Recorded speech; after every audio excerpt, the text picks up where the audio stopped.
Your Honor, this is Amon Robinson in 24 CF 1682, 24 CF 638, and 24 CF 812. If I may approach with the plea agreement and score sheet. Yes. Thank you.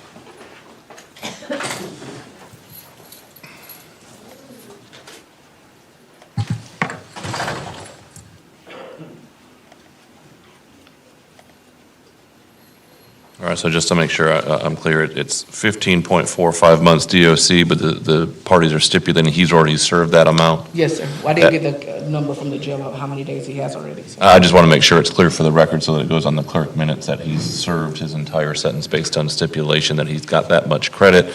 Otherwise, Mr. Robinson, they may send you over to DOC to figure that out, which could take weeks. So we obviously don't want you to be in any longer than you all have bargained for. All right, Mr. Robinson, you're here. I'm sorry, can you raise your right hand? Do you swear or affirm the testimony you're about to give is the truth, the whole truth, and nothing but the truth? Yes, sir. All right, Mr. Robinson, you're here in 24 CF 1682, where you're currently charged with trafficking. It's first-degree felony, punishable up to 30 years in state prison, possession of a firearm by convicted felon, second-degree felony, 15-year max, and paraphernalia, 1-year county jail max is a first-degree misdemeanor. You also have 24 CF 638. Burglaring with assault or battery, which is a life felony. What is he doing on that? So that's being reduced to battery. Okay. All right, and then 23 CF 812 is possession of a firearm by a convicted felon. Second-degree felony, punishment up to 15 years, and improper exhibition of said firearm for another 1-year misdemeanor. Do you understand what you're currently charged with? Yes, sir. All right.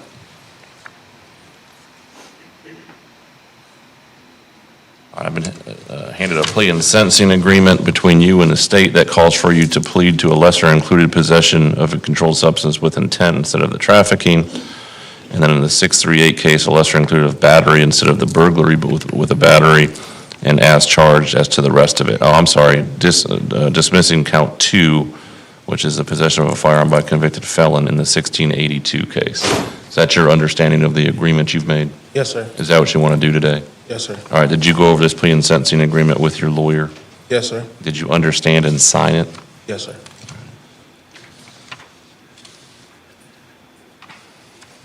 All right, are you satisfied with your lawyer's advice and representation? Yes, sir. Are you currently under the influence of any alcohol, drugs, or controlled substances? Are you currently under the influence of any alcohol, drugs, or controlled substances? Are you currently suffering from any mental health issues? No, sir. Anyone force, pressure, or threaten you in any way to enter this plea? No, sir. Anyone promise you anything in return for your plea? No, sir. Do you understand by entering this plea, there won't be a trial of any of these cases or counts? Yes, sir. And you're giving up your trial rights, which are enumerated on page 2 of the document that you've signed. Yes, sir. And do you understand you're waiving all potential defenses that you may have? Yes, sir. As far as the possession of firearm by convicted felon, he was pleading to in the 812, is that constructive as well? Yes, Your Honor. All right, to avoid the minimum mandatory prison sentence. The state stipulates that it's constructive possession. And Mr. Robinson, do you understand if you're not a U.S. citizen, this could lead to your deportation? Yes, sir. All right. And what is your plea in 1682, which is the possession of controlled substance with intent and possession of drug paraphernalia? Oh, no contest. Okay. State have an announcement as to count 2. It dismisses count 2. Okay. And that's Florida statute, the same as last time, 893.131A1 on the possession with intent. Mr. Robinson, what is your plea in 24 CF 638 misdemeanor battery? No contest.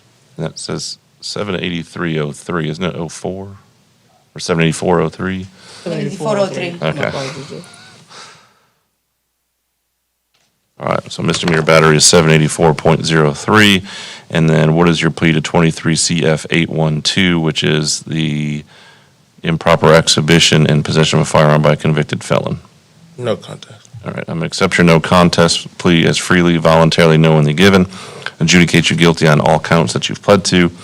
Sentence you to 15.45 months in the Department of Corrections on all the felonies with credit for time served on all the misdemeanor counts. The parties have stipulated that he has sufficient credit for time served at this point, so you should be released at least from these cases today. I'm not sure if there's anything else holding you, Mr. Robinson, but you'll be released as far as these cases today.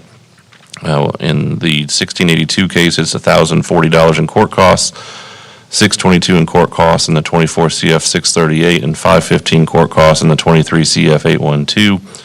All costs of judgment, all cases are run concurrently. Anything that I've missed? All right. You have 30 days to appeal the judgment and sentence, Mr. Robinson. I need you to be fingerprinted before you leave here today. This is a guideline sentence, as 15.45 months was your guideline. Thank you, Mr. Robinson. Thank you.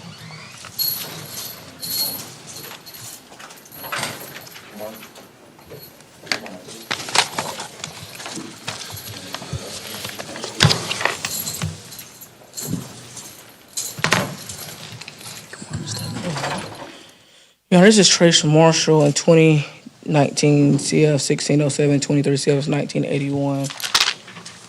Your Honor, there are some, obviously now, I've came on, I think, 2 cycles ago. But there are some discovery that I am still seeking from the state. They're looking into some videos. When I went over the discovery with my client, he said there was other video body cameras I don't have. So they're looking for that. They did find one of the interviews that I have asked for. They did send that yesterday. We're looking into, then I need the DCF record, so I would ask for a continuance to the next cycle. Without objection, Your Honor, Ms. Dudley did need a separate order for the DCF record, but she's a separate attorney. So once we receive that, we can provide that, and I believe we might also have one deposition that we may be doing, and we'll make time for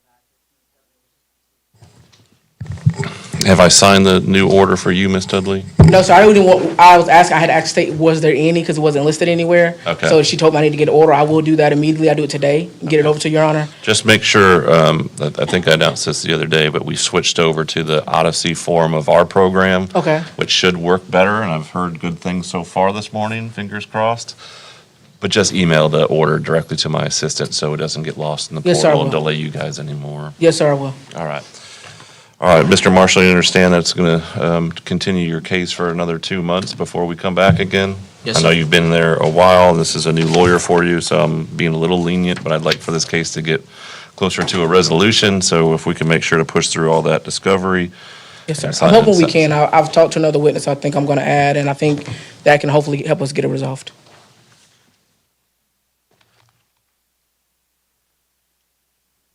All right, so that's going to be December 23rd at 9 o'clock for your next court date, Mr. Marshall. Obviously, if you need the court's attention for anything else, you can bring it in earlier than that.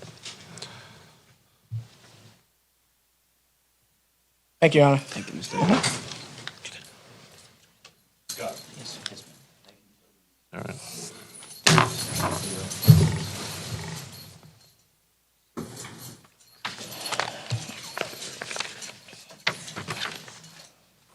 She added, yes.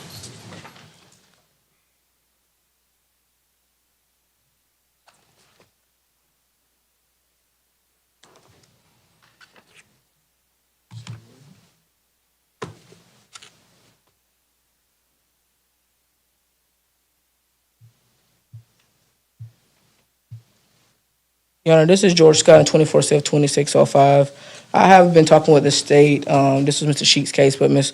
Leone is trying to cover it. I have made a counteroffer. She's wants to talk with the victims about it. If we can leave it for November 6th. I think she's Hold on a second. that's miscellaneous. Well, we've got November 3rd for docket day. We've got I'm in November 7th for jury review, but I'm in jury selection. If I can do the 7th, that's fine. I just don't want to continue them to December if I can get it resolved. my only concern is, from the last time I looked at the 6th, it looked pretty packed. So Okay. I just don't want to put more on that, because you may be sitting here for a while. So I'll give you the 6th, but if the 7th works, we can do that as well. Either one. I just have jury selection on docket day. If it doesn't plea, what's the plan? Continue it. Okay. But I'm hoping we can get, It's a year old, or just about a year old.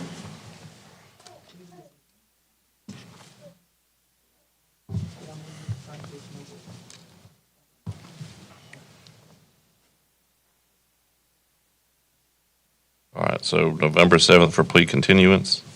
yes, sir.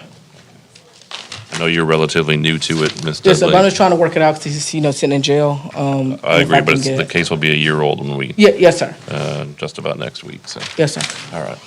All right, Mr. Scott, we'll see you next Friday, November 7th at 9 o'clock. All right. I think we already have 58 cases in the morning Yes, sir, that I day. understand. I understand. I just don't want you to have to sit I would have here. left for docket day, but I won't be able to be present, so. I got you. What division are you picking a jury in? Judge Clark. Clark?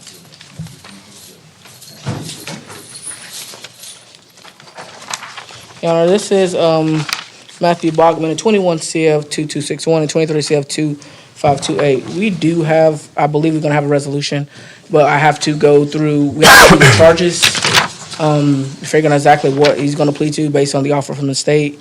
I'm in the score sheet. Could we leave this left for the 7th as well for a plea? Any issues with that? No, Steve? no, Your Honor, I discussed that already. November 7th at 9 o'clock for our jury review date for a plea, but it's not on the trial docket. Yes. All right, we'll see you next week, Mr. Bachman.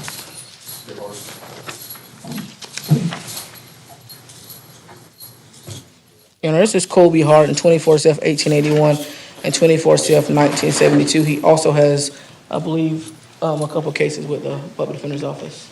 That's correct, Judge. Your Honor, if we can get continued, I have asked the state if they can give me an offer for all the cases and see if we can get it resolved. And if we can, we'll move it up early, but if we can get it continued to the next pretrial. Judge, I agree. Get it all resolved. Let's get it all resolved. And just to clarify, please, it's not that he doesn't have a global offer. The global offer is score sheet, is guidelines. Okay. Yeah, But we're asking for without one of the charges based on the victim, so she's supposed to look at that. right. Okay. All right, so this is, just to make sure I've got all the cases here. Yes, sir. It's going to be 25 CF 1388, 1389, 1393. Your cases, Ms. Dudley, and then I'm sorry, those are Mr. Williams' cases. And then I've got 24 CF 1881 and 1972. All will be continued to December 23rd. Yes, sir. Again, bring it in early if y'all get that resolved with a plea. Yes, sir. Some of these cases are just getting a little long in the tooth, so I'd like to get them moving. Yes, sir. All right, thank you.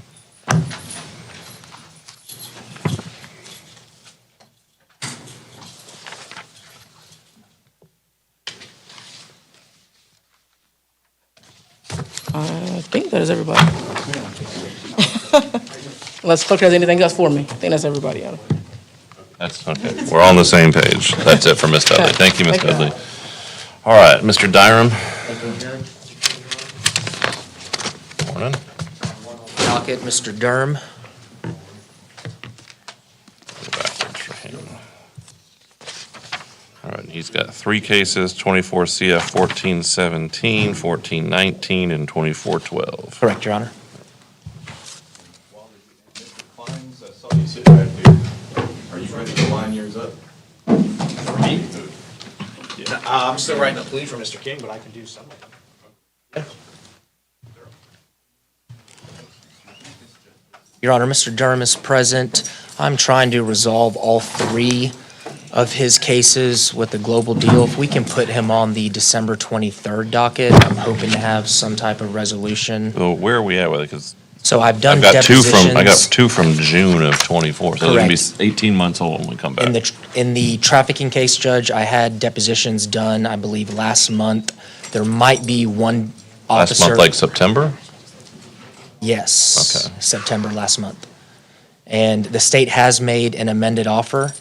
I would just like to review that thoroughly with Mr. Durham. Obviously, the trafficking case is the one that would be tried first.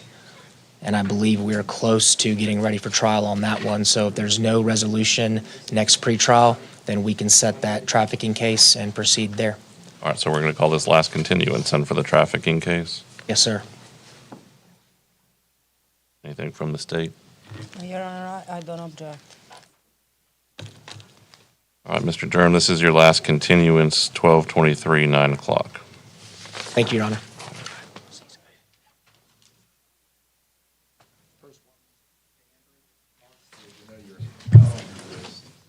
Second one is Parker, Karen. Iris Cruz. I'm not sure what her was. I don't remember that name. Do you have Cruz?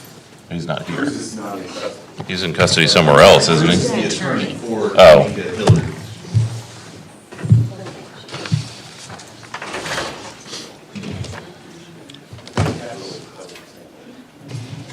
Behind you. Ma'am?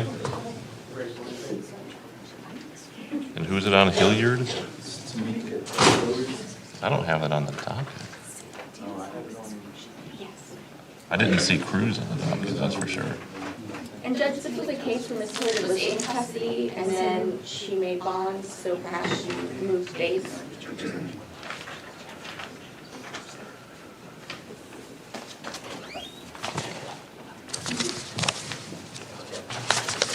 Oh, here it is. My mistake. All right. Your name is? Jillian Goldhagen. I'm covering for Tyrese Cruz. Okay. And this is Tamika Hilliard. This is case number 24 CF 1487. And we're here today to withdraw any previously entered not guilty plea and enter a plea. I do not have any cost sheets or cost forms. Okay, we can figure that part out. But do you have guidelines, or are they not needed? I have guidelines, it's a down departure based on negotiated right here, and there should be the written agreement right there. Bring them on up. Thank you.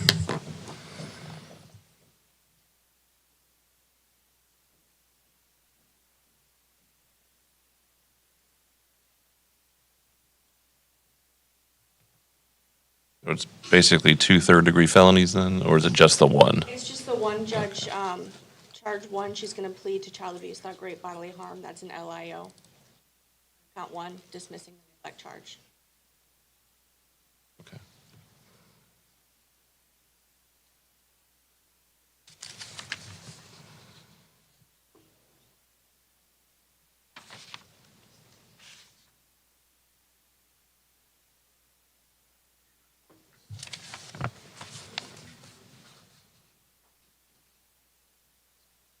All right, Ms. Hilliard, can you raise your right hand? Do you swear or affirm the testimony you're about to give is the truth, the whole truth, and nothing but the truth? Yes, sir. All right, can you state your full name and date of birth, please? Tamika Hilliard, 10786. All right, Ms. Hilliard, you're here in 24 CF 1487, where you're currently charged with 1 count of aggravated child abuse, which is a first-degree felony punished by up to 30 years in state prison, and 1 count of child neglect, third-degree felony punished by up to 5 years in state prison. Do you understand that? Yes, sir. I've been handed a plea and sentencing agreement between you and the state that would call for them, or for you to plead to a lesser included offense of child abuse without great bodily harm as to count 1, and the state would then dismiss count 2 in return. 5 years of probation, anger management course, no violent contact with the victim, comply with any DCF or FFN case plan or orders, and that you use no corporal punishment on any of your children or any other child. Is that the plea? You understand it? Yes, sir. You'll give me is it 666 on child abuse, third-degree felony?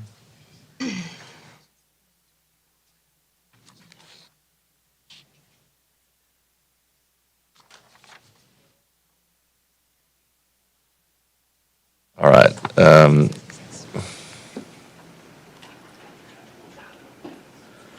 Is this what you want to do today, Ms. Hilliard? Yes, sir.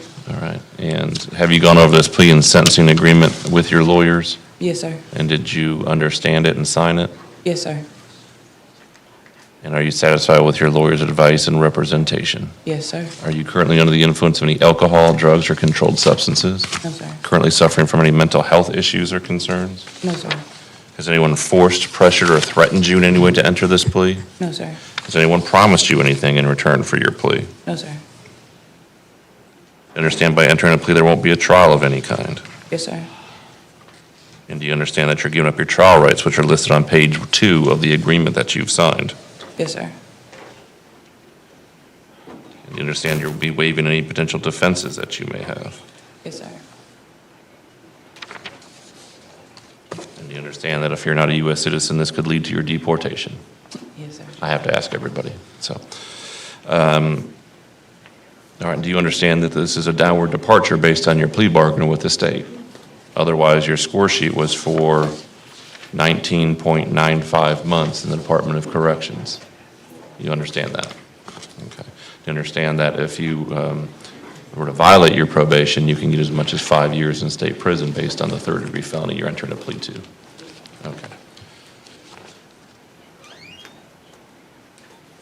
is your plea to the lesser included, count one, child abuse without great bodily harm? No contest. All right. I'll accept your no contest plea as freely, voluntarily, knowingly given. State have an announcement on count two. Judge, we just announced a dismissal of count two. Do you have a statute number for the child, 82703? 82703 subsection 2C. 2C. Okay, thank you. All right, adjudicate you guilty, so you know that's a felony conviction. Yes, sir.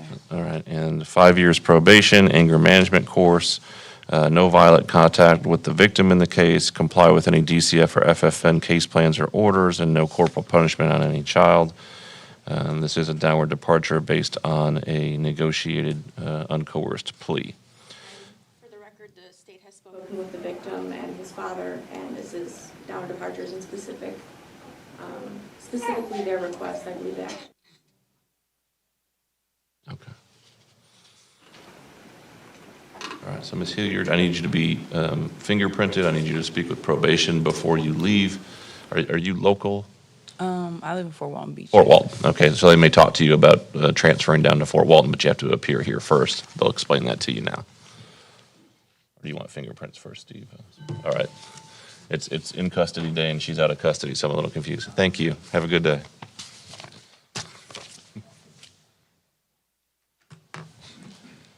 All right, who do we have next, Steve?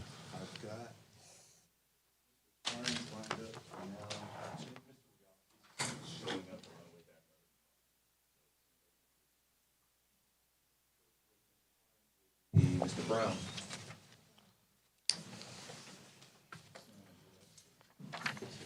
Your Honor, this is Mr. Kelvin Brown.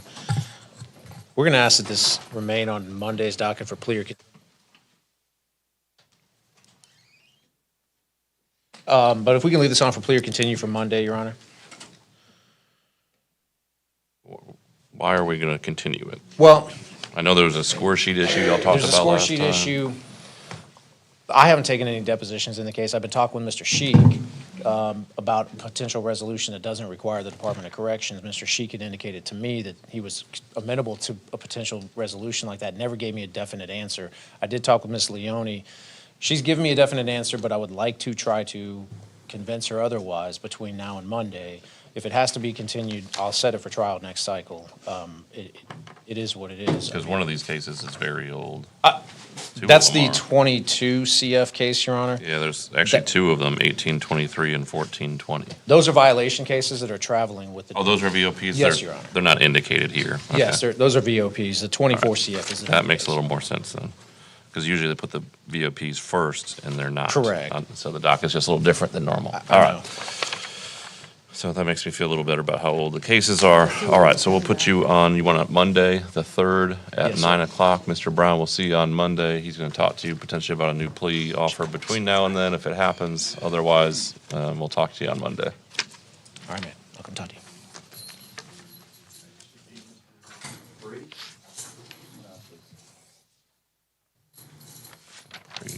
Your Honor, Mr. Grady's approaching. Grady. Court's already, I believe yesterday, I think the Continued. court signed an order to continue this. Yes, I've got it so- crossed off as continued already. Okay, all right. Yeah, it's been continued. So that's 12:23, 9 o'clock.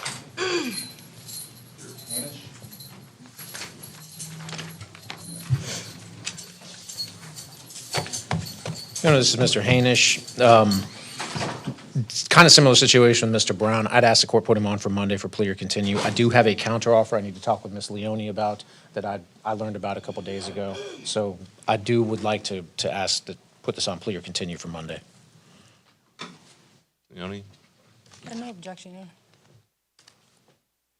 All right, November 3rd, 9 o'clock, plea or continuance. I'll see you. See you on Monday. John.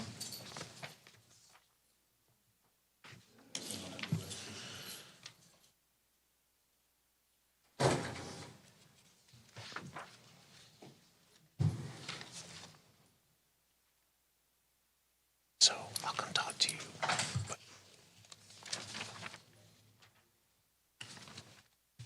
Your Honor, this is Mr. Tanner Johnson. We were just appointed to Mr. Johnson's case on October 22nd. Ms. Leone did get me the score sheet yesterday. I was just advising Mr. Johnson, based on my review of the score sheet, he's looking at a potential 13.5 months as a presumptive. I would ask the court to continue this to the December 23rd docket. If we do get a resolution, we'll certainly advance it on the docket. You understand that, Mr. Johnson? Okay. We'll see you back on 12/23 at 9 o'clock. But if they get it worked out, they can bring it in earlier. Can we pass Mr. King? He's the guy I'm writing that plea agreement for. And then I'm not sure why, but they don't have the land yet. Let me get Lee now. Mr. Lee?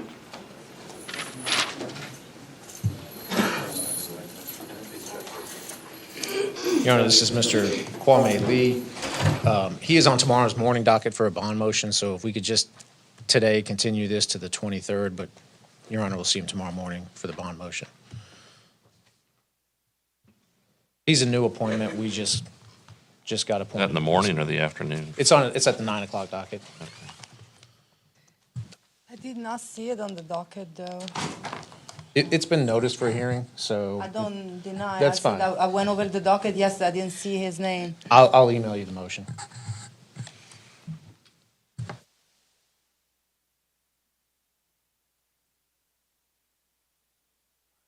See you tomorrow.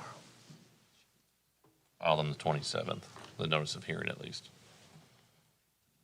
Amazing, I can see like stuff that was filed this week.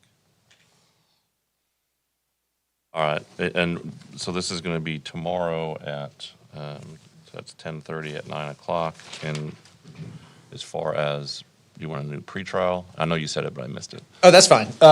Procedurally, I think the case needs to be continued to the 23rd of December. All right, 12/23, 9 o'clock for the next pretrial, and then we'll see you tomorrow for the bond hearing, Mr. Lee.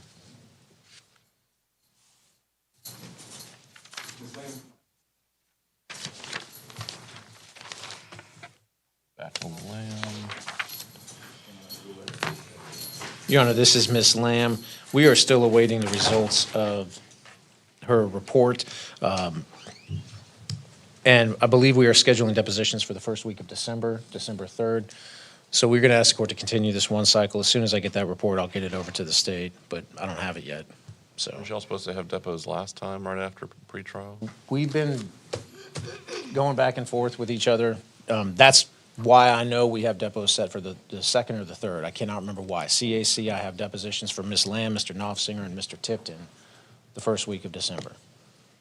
Is the co-defendant in this case set on those depots too? For Mr. De La Rosa? Yeah. That's one of the issues. We've reached out to Mr. Maddox to coordinate that. Mr. Knopfsinger and I believe Mr. Tipton don't have any co-defendants, but Ms. Lamb obviously does.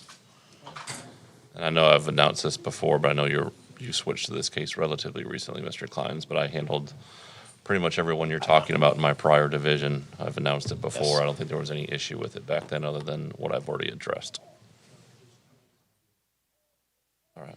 I'll make sure to reach out to Mr. Kleins and we'll get a date on the books, Your Honor. Okay, well, it sounds like they may already have one, so hopefully you can jump on board because those are both pretty old cases. Yes, Your Honor, they are.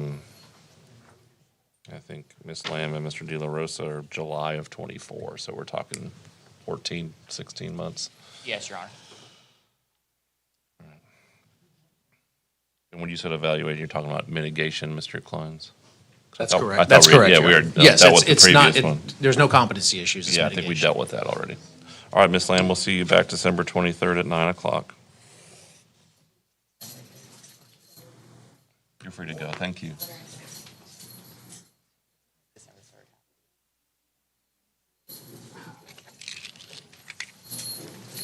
Secret stash of ibuprofen here. You're free too, I'm feeling. Have to take it this morning. You need some? I think we're going to have it worked out, Your Honor. I think we'll have a date December. Okay, I appreciate that. Yes. We'll bring it up during Mr. And that's, if I didn't see that email, that's my apologies. I missed it. No worries. This is Jeffrey Moore. December. Okay. The suppression hearing. Awesome, thank you so much. Your Honor, this is Mr. Moore. We were just appointed to Mr. Moore's case. I know before the public defender withdrew, there was a motion to suppress. We are in the process of rescheduling that motion here for a hearing. It hasn't Which been one heard. is, what case is that on? He's not on my paper docket that I have, so I don't, the animal cruelty case, Okay, so that's 2894. yes.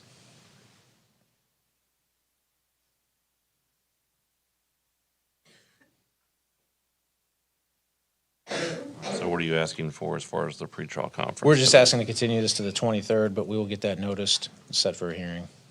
And obviously, that'll move the case up, hopefully. All right, Mr. Moore, we'll see you back December 23rd at 9 o'clock, but there may be that suppression hearing earlier than that, so I expect it would be. It just depends on witness availability, things like that. All right. Yep.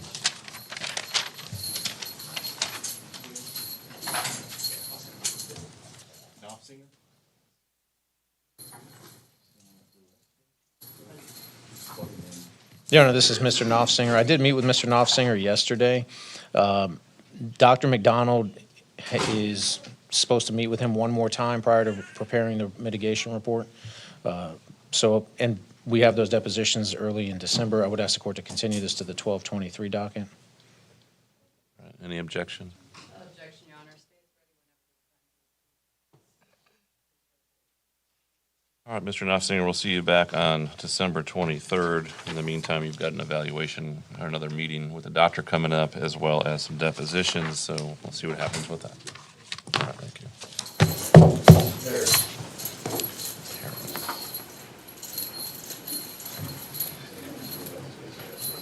Your Honor, this is Mr. Paris. We are waiting to hear back from the state on a proposed counteroffer. I know I talked with Ms. Leone and Ms. Glisson. The state is proposing putting Mr. Paris on the 12/4 docket. I don't necessarily have a problem with that, but I've made it clear to Mr. Paris and to the state that the second that we get an answer, if we can get this resolved, I'll even reach out and ask if the court can throw on a robe and come down and do it special, you know? I mean, I'm trying to get this done as quick as I can here. Yeah, I understand. I always subscribe to the Judge Maney philosophy of the court's always open for a plea. That's what I'm trying to shoot for here, All so. right, so where do you want to set it for today? So I would ask that the court put this on for 12/4 for a status update, but 12/4. if we can get a resolution earlier, I'll put him on a pretrial detention docket if I have to. So 12/4 is just a miscellaneous date? it is, Your Honor. Date, any? 12-4 works for the state, Your Honor. All right, so I'm going to put you, Mr. Paris, on 12/4 for a possible resolution. But as far as your next pretrial, that would be December 23rd at 9 o'clock. And as your lawyer said, if something comes to fruition earlier than that, you can bring it in as early as, well, tomorrow, I guess. Thank you, Your Honor. Thank you. All right, man. Presley.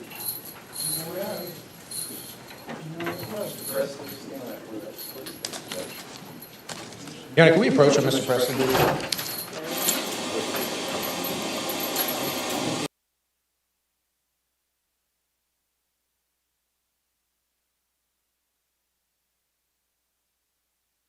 We're open Saturday 10 to 4, Sunday 10 to 3, and it's both our Crestview, Fort Walton Beach, and Eglin Air Force Base locations.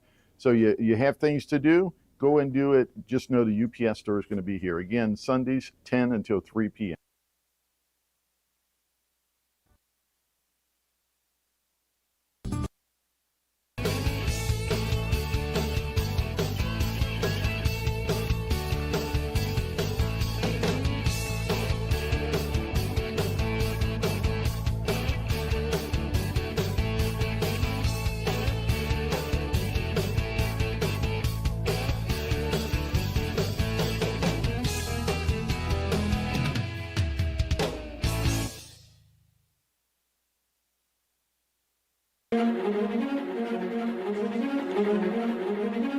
Good morning, Mr. Presley. All right. Well, we're going to have you speak with the doctor, and they're going to get me a report back, and then we'll see you back in court on December 23rd.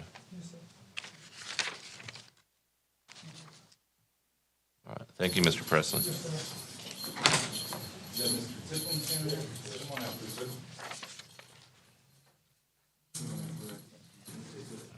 Your Honor, this is Mr. Tipton. As I know the court's already aware, Mr. Tipton, Ms. Lamb, and Mr. Knopfsinger are kind of traveling together in the deposition train. So we would ask the court to continue this one cycle. I did talk to Mr. Tipton yesterday. He's aware that I'm asking to continue this. But in reading the reports in this situation with Mr. Tipton, Your Honor, there's legitimate questions about the identity of the perpetrator here. So for those reasons, I would ask the court to continue this one more cycle. As soon as those depots are taken, should be ready for trial. The 2016 case, is that still it's a VOP? Yes, yes. And that's why I'm asking, is just because things are not popping up the way they normally do. Yes. And I'm trying to look at the new system, which is 90% looks the same as it did, but it's a little bit different, so I'm not able to find things as quickly as I used to be. All right. So, Mr. Tipton, we're going to put your cases on 12/23 at 9 o'clock, and we'll see you back on that date. I'll come talk to you, okay?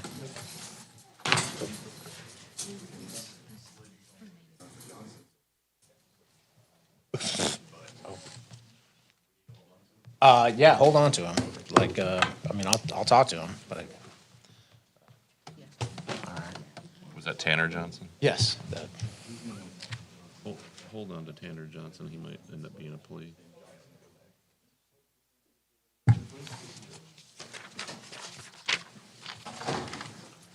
Morning, Mr. Sledge. Your Honor, this is Mr. Sledge in 24 CF 2745. I met with Mr. Sledge yesterday. You still want to?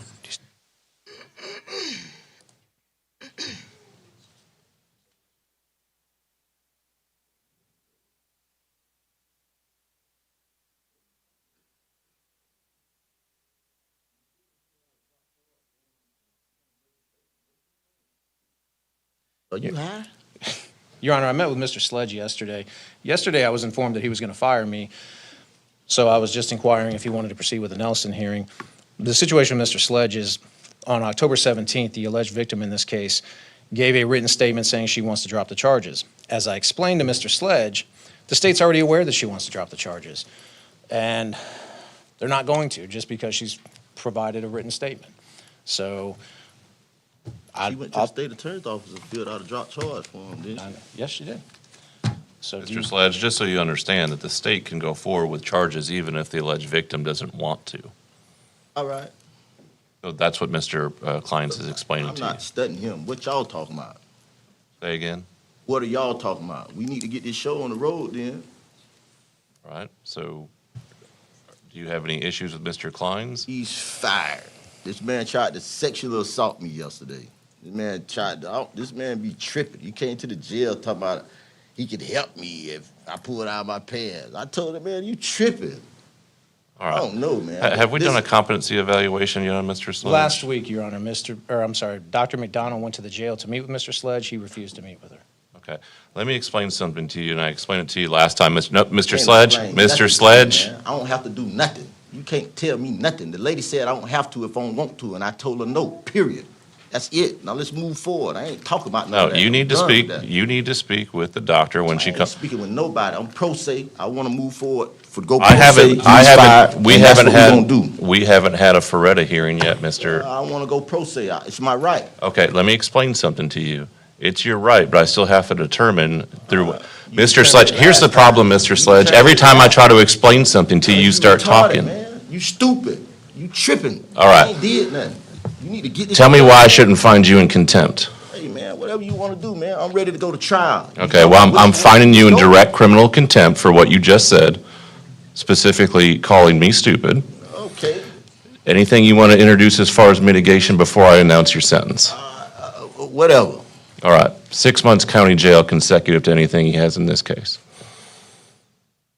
Can I You want to file meet an with the appeal? doctor now? Can I file an appeal? You can certainly do that if you'd like.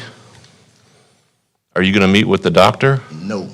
I'm pro se. I don't got to meet with I haven't allowed you to do that yet, sir. We have to go through what's called a Ferretta hearing before we can do Let's that. do what we want to do then. All right, set him for a Ferretta hearing. When do y'all want to do that?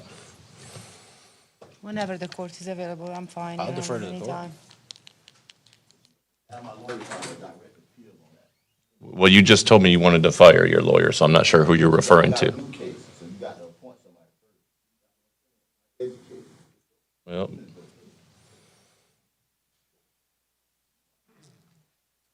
all right, 12:23. I'll wait for him to file his written Ferretta or Nelson request, and then I'll set it for a hearing.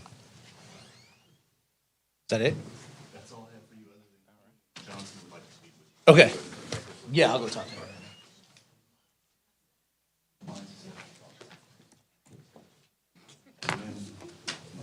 Who wants to go next? Focus for Mr. Barnum and co-counsel that I can't remember.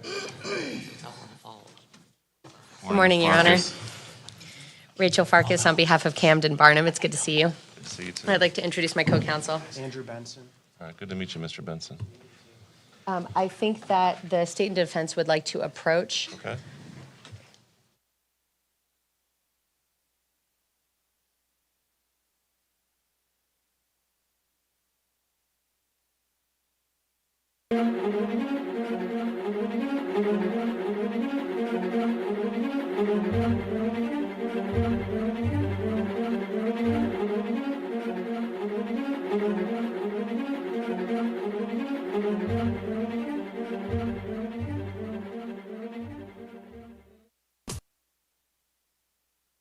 Hi, I'm Wanda Roberts. For the last 20 years, I've been helping the residents of Northwest Florida buy and sell their properties. Give us a call at 850-398-5389.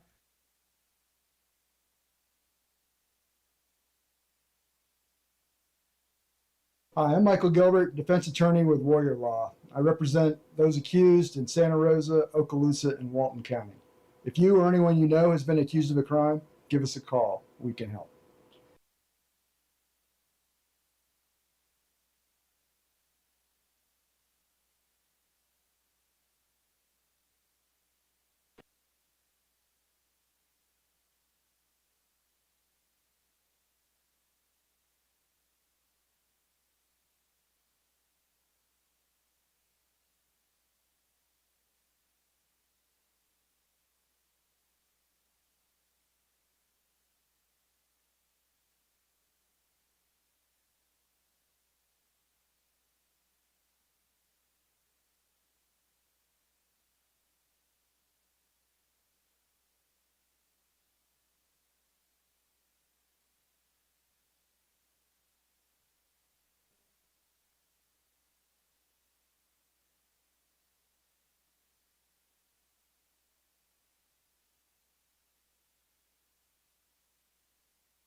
Cyclone Bakery Cafe is 2 blocks from the courthouse on Crestview's historic Main Street. We serve handmade pastries, espresso, and lunch items, and we're open Tuesday to Saturday from 7 a.m. to 4 p.m., serving lunch from 11 to 2. We hope to see you soon.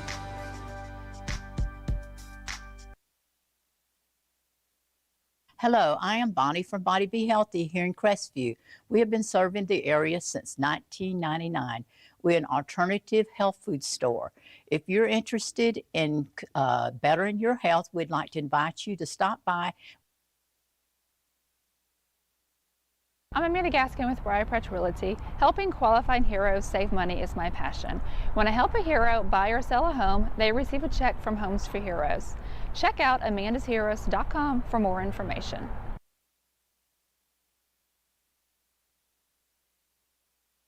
For more than 70 years, the sweet aroma of the Crestview's Coney Islands burgers and hot dogs has permeated the downtown area.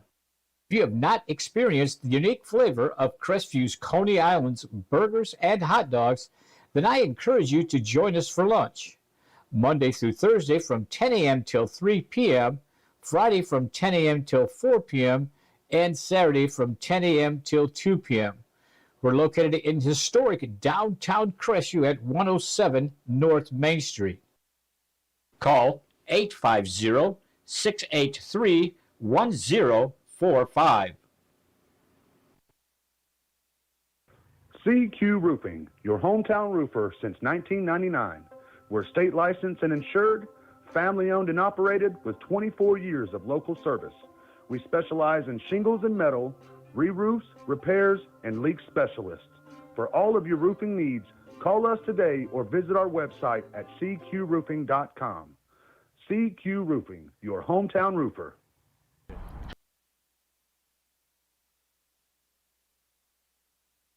Hey, I'm David at Family Vision of Crestview. We've been providing excellent optical service for Northwest Florida for over 34 years. Come in and let us take care of you. You've been injured in an accident and need righteous representation? Call us, because we fight fire. Damn thing ain't working. Whoa! Not cool, bro. I'm Attorney Coy Browning. Personal injury is no joke. Just ask him. Injured? Take a breath. Call Coy.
We're open Saturday 10 to 4, Sunday 10 to 3, and it's both our Crestview, Fort Walton Beach, and Eglin Air Force Base locations. So you have things to do, go and do it. Just know the UPS store is going to be here. Again, Sundays 10 until 3 p.m.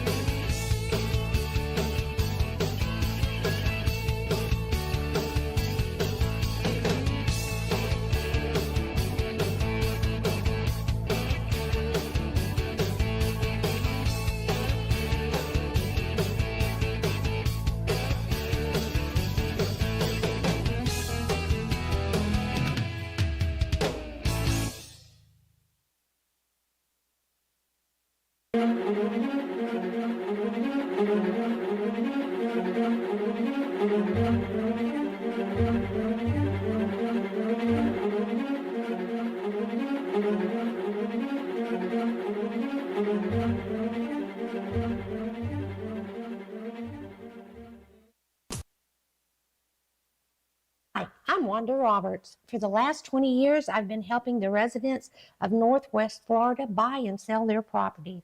Give us a call at 850-398-5389.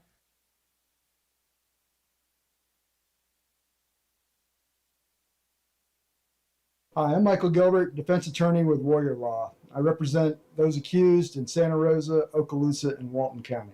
If you or anyone you know has been accused of a crime, give us a call. We can help.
Back Home Bakery Cafe is 2 blocks from the courthouse on Crestview historic Main Street. We serve handmade pastries, espresso, and lunch items, and we're open Tuesday to Saturday from 7 a.m. to 4 p.m., serving lunch from 11 to 2. We hope to see you soon.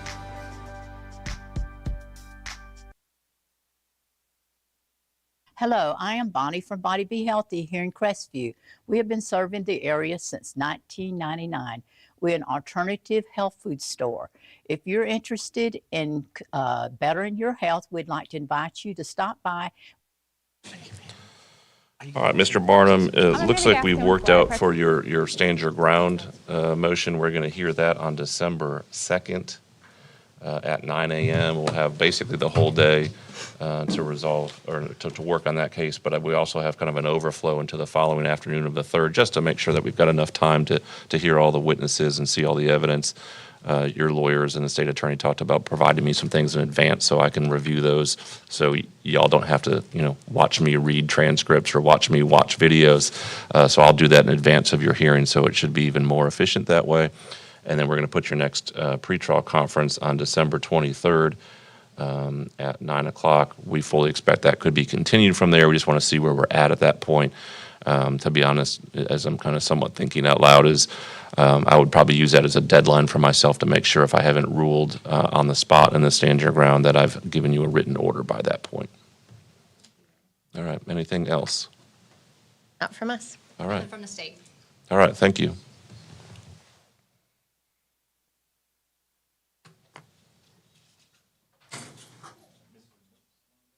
Mr. Nopes. First will be Mr. Dandridge.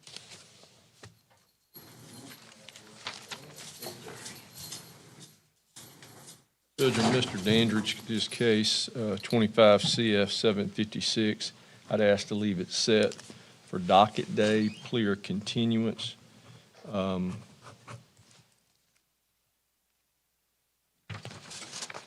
Anything else? That's it, Judge. Okay, I thought you were going to say something else. All right, Mr. Dandridge, we'll see you back on Monday the 3rd for plea or continuance. All right, thank you. Judge, I then have Terrence Parker. Judge, he's got a number of cases on the docket.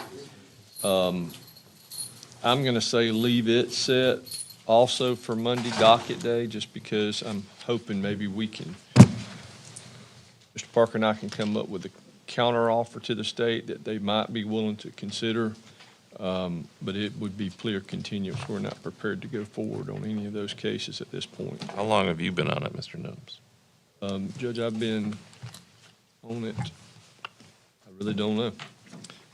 I can tell you. I know some of the cases are newer, but some of them are pretty old. I know there's a couple of EOPs, but. My records show that Mr. Nopes was on the cases since February. Okay, that's when the new case came out, I think. No, they're all 24. I'm talking about the 24 CF 2449. I've also, I'm sorry, I've got 25 CF 518 is the most recent. April 10th. Okay. On that one. All right. All right, Judge, we'll put it on November 3rd at 9 o'clock for plea or continue. Mr. Parker, we'll see you on Monday. You have an issue? Yes, sir. So, about 3 months ago, the only witness the state had wrote a statement for the felonies and misdemeanors, wanting to recant her statements. Out of which case? On all her cases. All my cases have the same witness in them. Judge, which is. Judge, it's actually his wife or girlfriend, but I sent that to the state, and she reviewed that, and she said it had no bearing on her cases. Okay. Just understand, Mr. Parker, and I said this to someone earlier, obviously you weren't in the room when I did, that even if an alleged victim doesn't want to go forward or they can't find a certain witness, the state can go forward with what they have, because, as you know, the case is the state of Florida versus Terrence Parker, not that person versus Terrence Parker. So it's the state's case, it's the people's case. So they make those decisions. Now they take, and not only do they, but they're required to take the input of the victim, but they can still make their own decision even if that's against what the alleged victim is asked for. She's not the victim. It's part of the problem, Judge. Yeah, she wasn't the victim. She's just the witness, the probable cause of them even putting a warrant on me. Okay, well, again, like I said, I said alleged victim or a particular witness, they can still go forward. If that person doesn't show up or doesn't want to cooperate, then they'll make their decisions based on that. But, they can subpoena them to come in, and those subpoenas put them subject to contempt of court if they don't follow them. So there's all sorts of ways that have to go through it. It's just that they get to make those decisions on how they proceed, and then y'all can react to that, and ultimately I'll make decisions depending on what y'all bring to me. Just trying to bring this case to an end. I've been in the county jail for 12 months. Oh, mine? Well, 12 months I've been in the county jail. I'm just trying to get it over with. I'm tired of sitting in the county jail. well, y'all are free to get ready and set the cases for trial. Judge, can we approach? Sure. Realty. Helping qualifying heroes save money is my passion. When I help a hero buy or sell a home, they receive a check from Homes for Heroes. Check out amandasheroes.com for more information.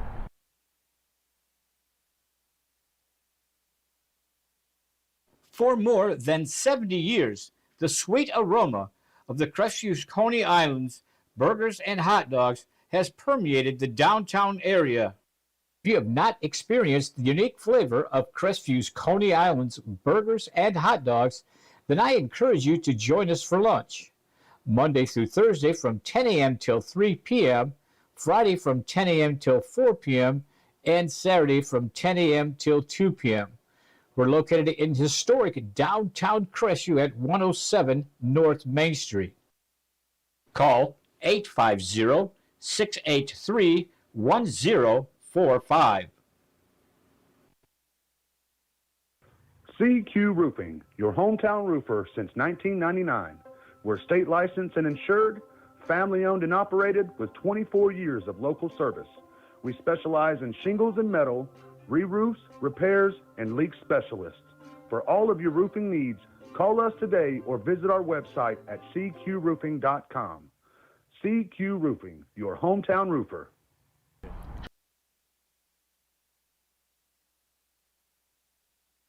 Hey, I'm David at Family Vision of Crestview. We've been providing excellent optical service for Northwest Florida for over 34 years. Come in and let us take care of you. You been injured in an accident and need righteous representation? Call us, because we fight fire. Damn thing ain't working. All right, Mr. Parker, we're going to leave you on for Monday. Hopefully that something happens before then, and we can talk about it then. And if it gets to a resolution, great. Otherwise, again, I can't just dismiss cases because y'all tell me that a witness doesn't want to. And I understand. I'm just a legal business on the right hand of Okaloosa County, and I'm trying to get back to my business and family. Okay, I understand. It sounds like they've got some depositions have finally been set. I'm just trying to look up the date for it real quick, just so we know. I'm assuming they're not going to happen before Monday, so we'll talk about it then. Yes, sir. All right, we'll see you on Monday at 9 o'clock.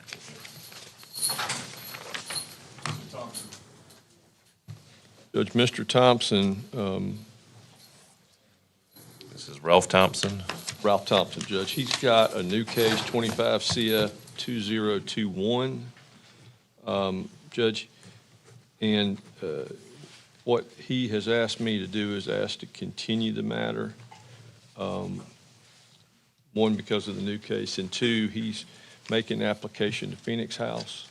Wants to see if he might be able to be accepted at Phoenix House.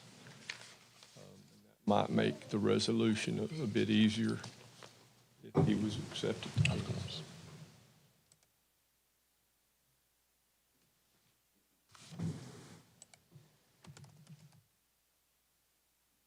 Two new cases, 2020 and 2021? Oh, maybe there is two cases, Judge. I just saw. I thought they were assigned to you, but they're not for today. Right. They are assigned to me? No, they're assigned to Ms. Rivers. Okay. She just doesn't know yet because they're not set for December. But they seem to be brand new cases from this month for Mr. Thompson. So, Judge, I would imagine that they would conflict out. I assume so, but I can't appoint you until they do. Sure. So, so you'll want to leave it on Monday to see if y'all can get something moving on it, even if there's new cases that aren't on pretrial until Judge, In fact, we haven't even had an arraignment on those cases yet, so I don't even know if he's been charged. if he's going to go ahead and apply to Phoenix House, that takes a bit of time. So it would really make the resolution a possibility if he was accepted to Phoenix House. Okay. So why are we going to put it on Monday? I wasn't. You don't want to put it on Monday? Just continue it. Okay, just continue it straight. Okay. All right, I'm going to put it on 12/23. If the clerk could, he still has an arraignment coming up, but he's currently listed as 12/22 for pretrial, but since he's in custody, let's just make sure all of his pretrials are on the same day, 12/23. Okay. Very Thank good. you, Your Honor. All right, thank you. But he's got an arraignment on 11/6. There hasn't been an information filed yet because it's a pretty new case. Then I've got Mr. Watson.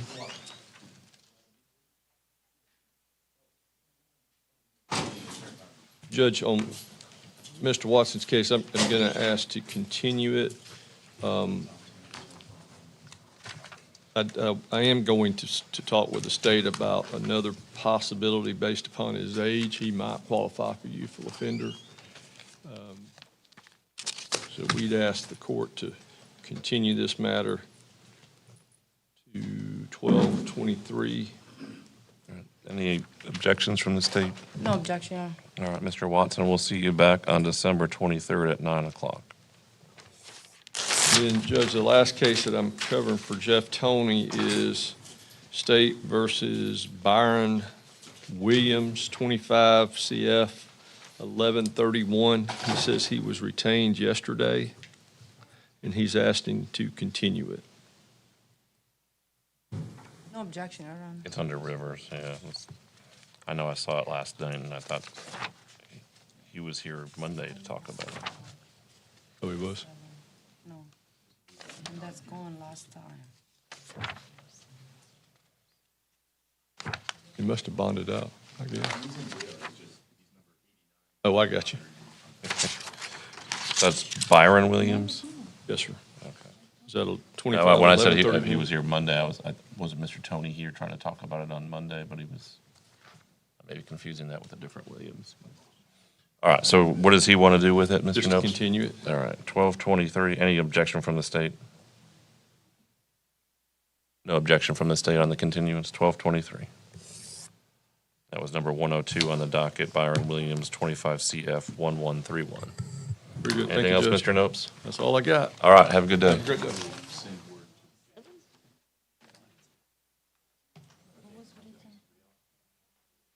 Was written where?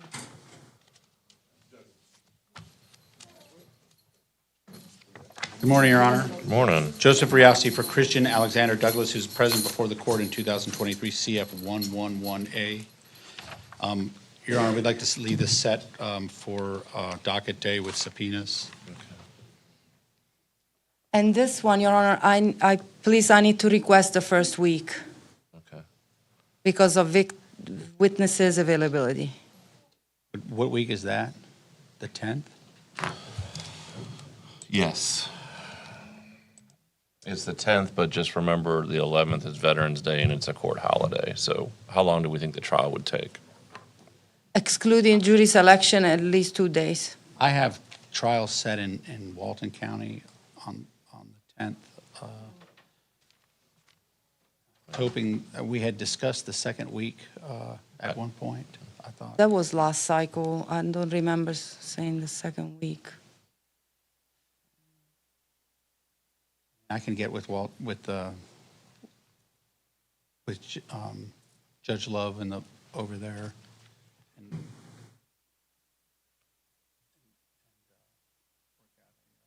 A resolution.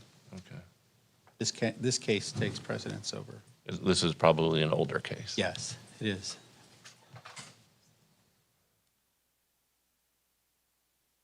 All right, well, as you know, judges can confer with each other about scheduling things like that. So if that needs to be done, I certainly can talk to Judge Love about it to see if we can coordinate it so it works out for both sides. Or I'm not even sure how they do their trial weeks over there anymore. Is it just 1 week?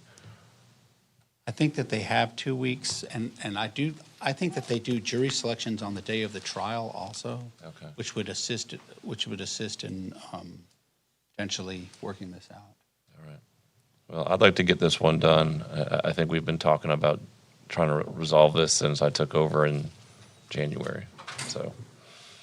Yes, Your Honor. All right, so I'm going to put it down for the first week, and then we'll talk about it again on Monday, see if you can't figure out something with Walton County by then, and we'll kind of figure out with the rest of the cases that we have.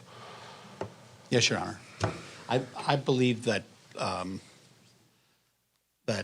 between myself and Ms. Matthews, and who's the state attorney working both the cases, and Okay. and Judge Love, that we can clear this week. All right, for see if you can get that figured out by Monday so we can discuss it and be ready, because I think we're going to have a lot of moving parts for this trial period, especially with missing a day because of a court holiday. I don't really want to make sure that we're being proactive in advance, so. Your Honor, I have received both of the cell phone downloads from both my client's phone and the victim's phone. My client asked me, or stated that he wanted me to address the court to state that he is not happy with the state and how they held the phones, and I told him, he said he believed that there was a Brady violation, and I told him that the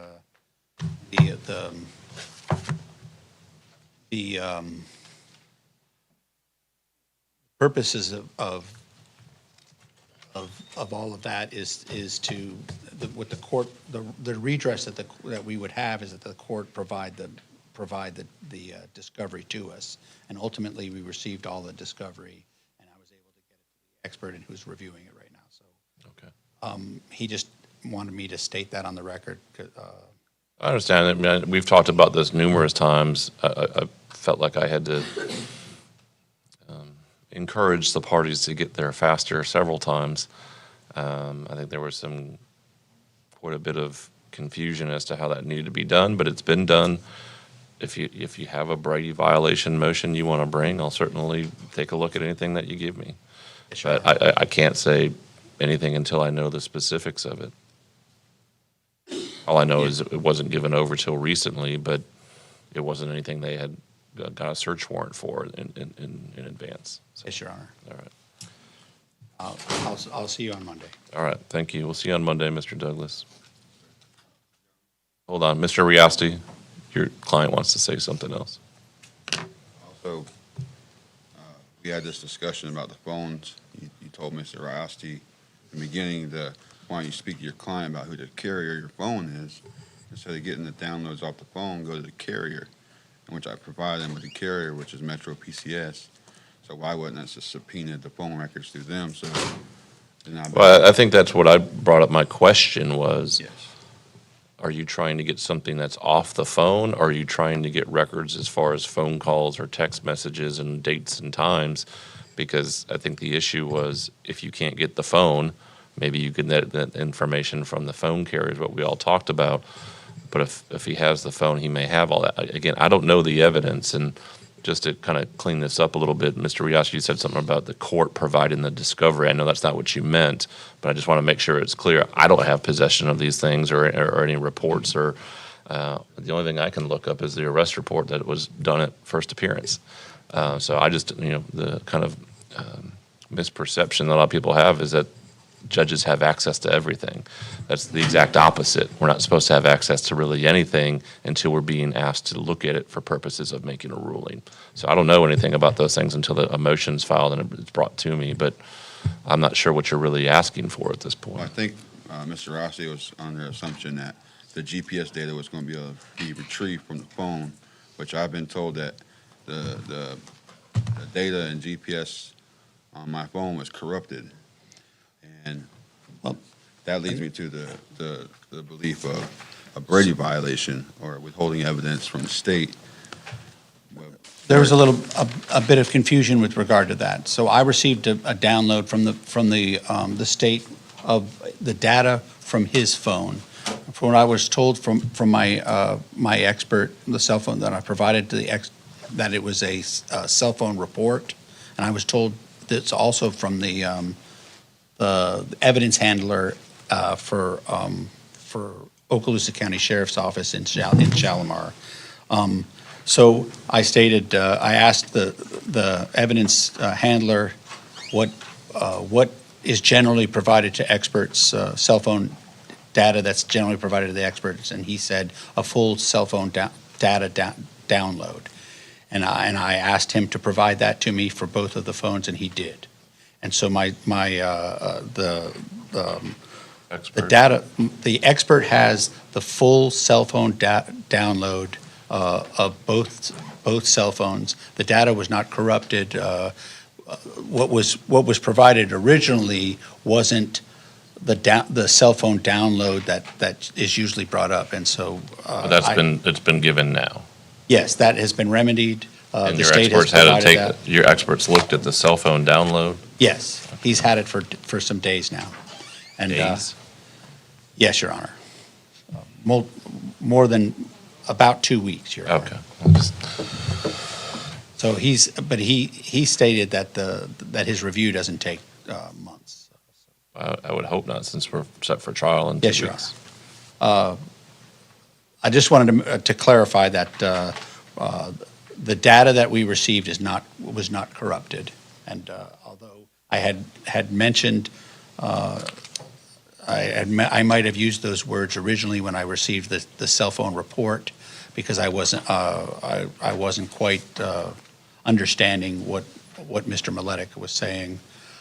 Since that time, I was able to confer with both my expert and the cell phone,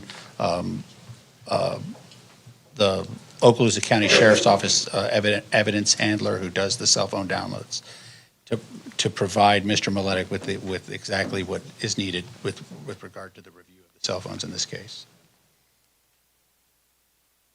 Just to make sure everyone knows where we're at. Yes, Your Honor. We're showing up back Monday, the 3rd, for purposes of docket day. I certainly want to have this trial date issue figured out by then, but certainly if there's any other further concern about the cell phone information, whether it's the download or records or whatever it is, be prepared to talk about it Monday.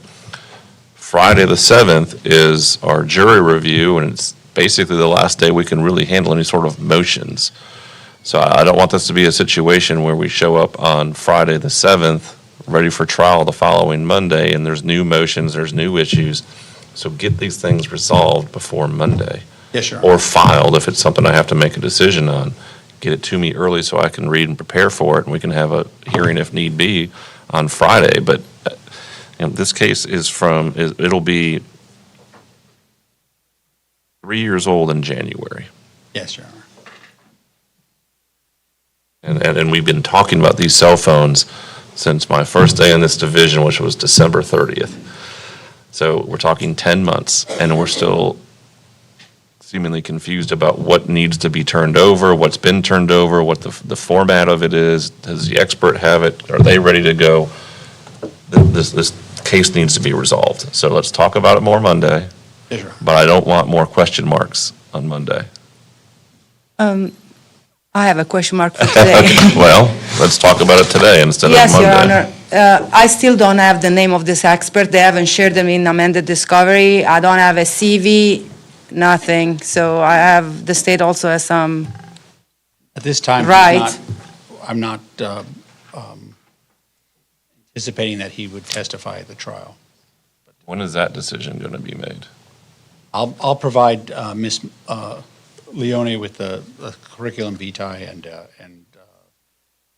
all of the information. But the issue is, when is she going to depose him if she wants to do that, if she doesn't even know his name yet?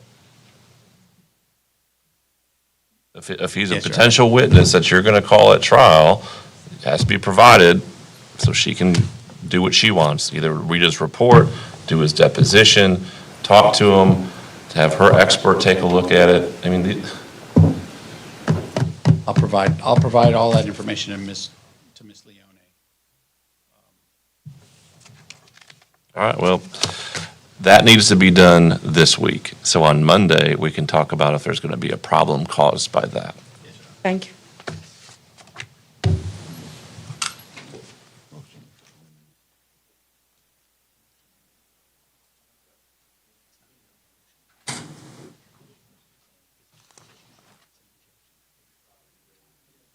Usually file it. DNA, we deleted it.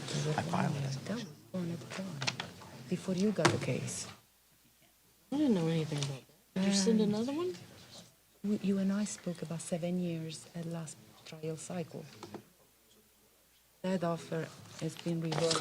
Come talk to me. When Jay You filed made the whole battle about it. He filed a motion to like continue. yesterday, and I think I And it was signed them all. granted. I think he had a conflict. He had something going on today. I think that's all. why he filed the motion to continue. I know Valley was continued, but I guess all. Valley and not Williams.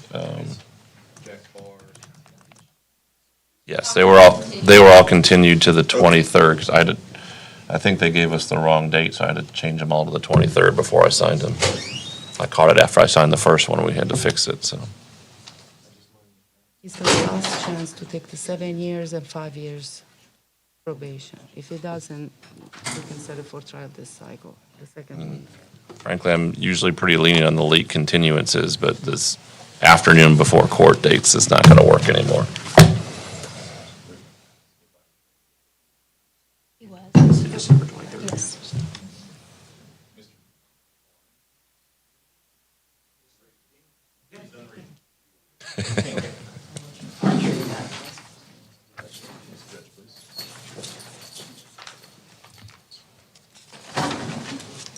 See that real quick.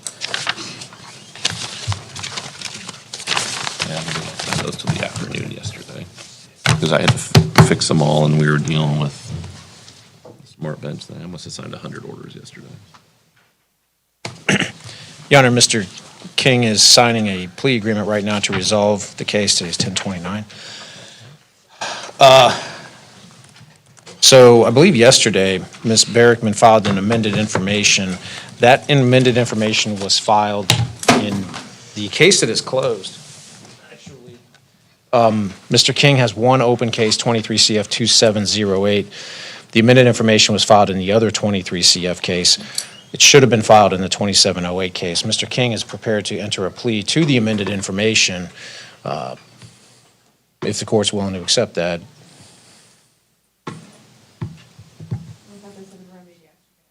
Which one is closed? The higher case number is closed. 2723? Yes. Okay. That's the case that has the amended information in it. And if it's acceptable to court, we'll just file a non-proton.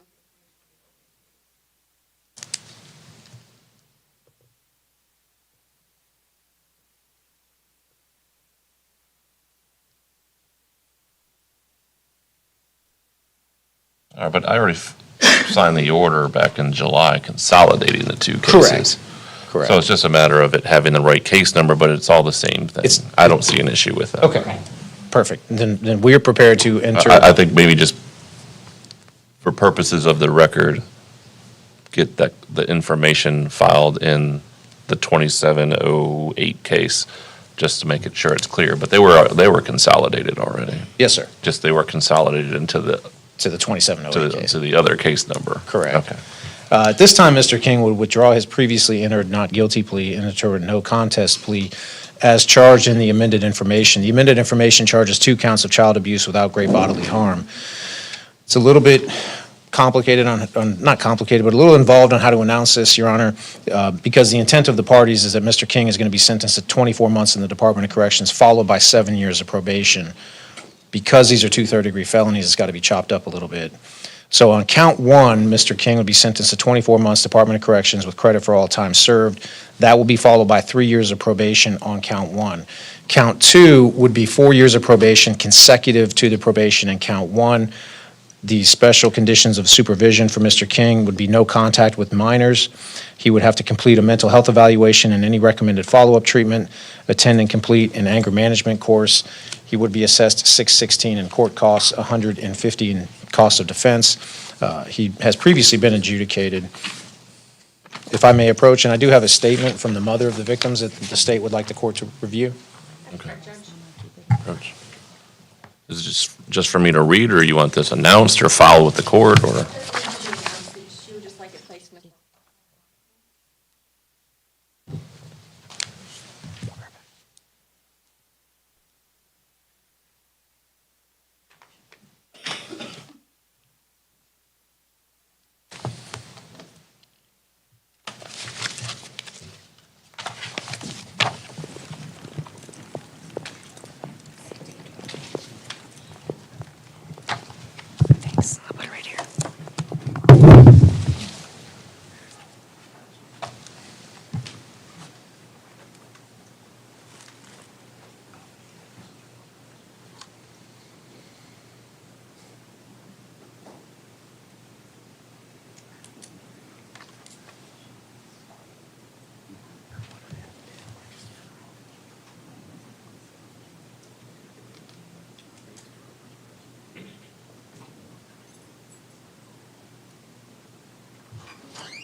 All right, Ms. Berrickman, this is also a downward departure offer that you've made, correct?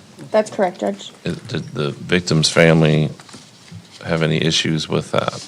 They've been made aware of all of the plea discussions and what his outcome is going to be with the 24 months DOC followed by the 7 years of probation, yes, sir. Okay, I just didn't see anything about that in their statement. I just wanted to make sure that had been done. Yes, and actually the victim's mother is here today to watch this plea take place. Okay. Does she want to be heard at all? She just wanted the court to have her letter. And I've reviewed it. It's just for the record, although it's going to be filed, it's in the form of an email that was sent over on October 28th. Yes, sir. It's entitled Impact Statement Letter. I just want to make sure everything's been done. I know the state does those things, but it has to be on the record that it's been done. All right, Mr. King, can you raise your right hand? Do you swear or affirm the testimony you're about to give is the truth, the whole truth, and nothing but the truth? Sir. All right. Can you state your full name and date of birth, please? Anthony James King, 11/20/1996. All right, Mr. King, you're here. Technically, it's in 2023 CF 2708, but previously the 23 CF 2723 case has been consolidated with that case. And amended information has been filed for 2 counts of child abuse without great bodily harm. And those are both third-degree felonies punishable by 5 years in state prison, 5 years probation each. Do you understand that? Yes, sir. All right, I've been handed a plea and sentencing agreement that calls for you to receive, on count 1, 24 months Department of Corrections, credit for all time served, followed by 3 years of probation. On count 2 would be 4 years of probation to be served consecutive, which means after count 1, so it'd be a total of 7 years. As your attorney announced, I'm just making sure I'm explaining this to you as well. Yes, sir. Part of your probation, you have no contact with any minors, complete a mental health evaluation, any recommended follow-up treatment, attend and complete anger management course, $616 in court costs, and $150 PD fee. Is that your understanding of the agreement you've made with the state? Yes, sir. All right, is that what you want to do today? Did you go over this agreement with your lawyer? Yes, sir. And did you understand it? Yes, sir. Did you sign it? Yes, sir. And are you satisfied with your attorney's advice and representation in this case? Yes, sir. Are you currently under the influence of any alcohol, drugs, or controlled substances? No, sir. Are you currently suffering from any mental health issues? All right. And has anyone forced, pressured, or threatened you in any way to enter this plea? No, sir. Has anyone promised you anything in return for your plea? No, sir. Okay. And do you understand by entering a plea that there won't be a trial of any kind? Yes, sir.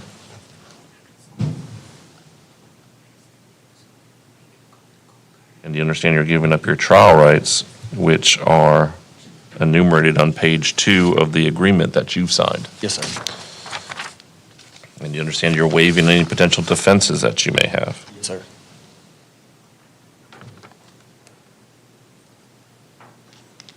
And you understand that if you're not a U.S. citizen, that you could be deported because of this case? Yes, sir. And do you understand these are 2 felony convictions? Yes, sir. All right. Based on that, what are your pleas to the 2 counts of child abuse without great bodily harm, third-degree felony? No contest. I'm going to accept the no contest plea as freely, voluntarily, knowingly given. This is a guideline. Well, no, it is a downward departure. We've said that already, based on an uncoerced plea bargain. On count 1, 24 months Department of Corrections, credit for all time served. That'll be followed by 3 years of probation. Just to make sure it's clear, the terms of the probation are for both. The terms are concurrent to both Yes. supervision periods. So on both probation sentences, it's going to be 4 years consecutive probation to count 1. It's going to be no contact with any minors, complete a mental health evaluation, any recommended treatment, attend and complete an anger management course, $616 in court costs, $150 PD fee. It's no contact with any minors, but anything else as far as the victim or family or? There was no contact with the victim, Your Honor. I left that off and just, thank you for asking. That No that was an contact with the agreed upon victim will term. suffice. And I went over that with Mr. King yesterday at the jail. So we went over the terms of this actually twice, yesterday and today. Okay. So that's just an inadvertent, I left that off the plea agreement. All right, so no contact with victims? Yes. Any issue with that, Mr. King, of me adding that? Sounds like it was discussed already, it just wasn't on the form. All right. So also no contact with the victims in the case. All right, Mr. King, I'm going to need you to talk to probation, and then you also need to be fingerprinted. You have 30 days to appeal the judgment and sentence of the court. Thank you.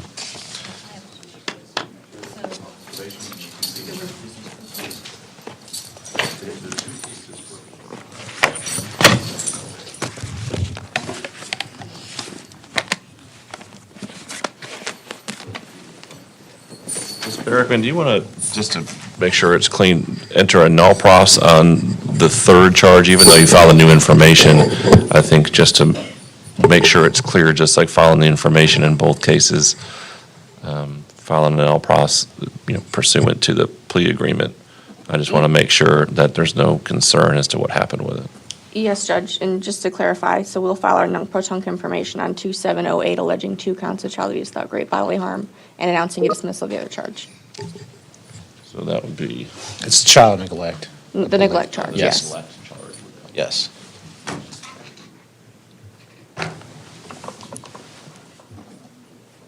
And if we can, I'm not sure if you need to do it now.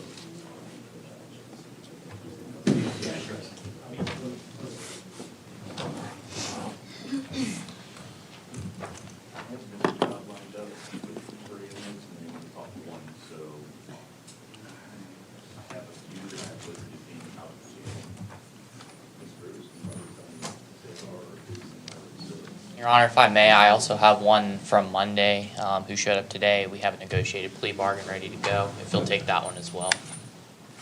All right.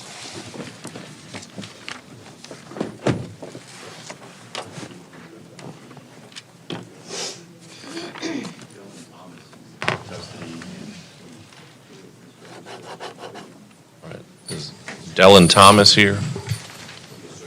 Come on up.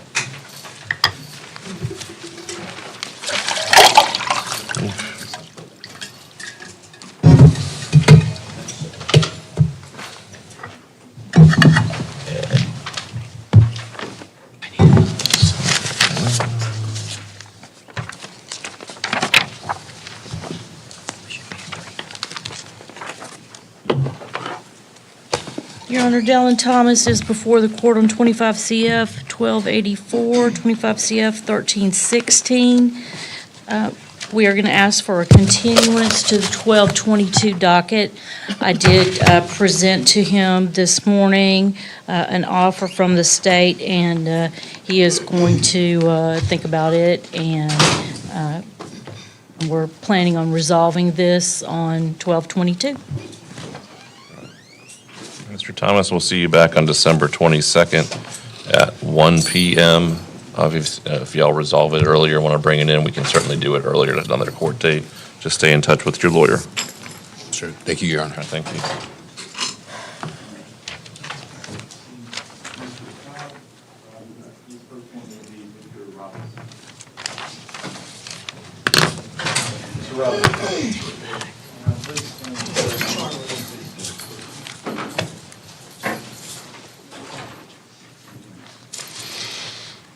Judge, State of Florida versus Victor Robinson. I don't have the case number memorized, but I've got 25 CF 755.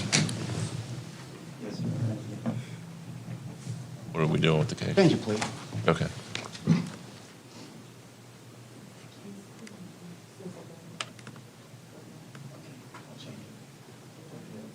There's only the one case? Okay. Because usually when there's a battery by detained person, there's. I think it's only one, Your Honor, for us.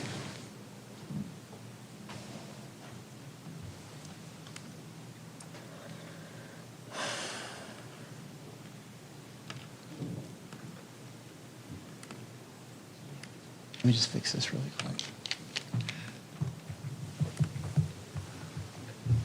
All right, Judge, this is Victor Robinson in case number 25755. He's going to withdraw his previously entered plea of not guilty and enter a plea of no contest to the lesser included charge of simple battery. The defendant will be adjudicated guilty and sentenced to serve 11 months and 29 days in the Okaloosa County Jail, and he'll receive credit for all time served, and he's been in jail continuously since August 6th of 2024. I'm going to get him to sign this, and then I'll approach with it.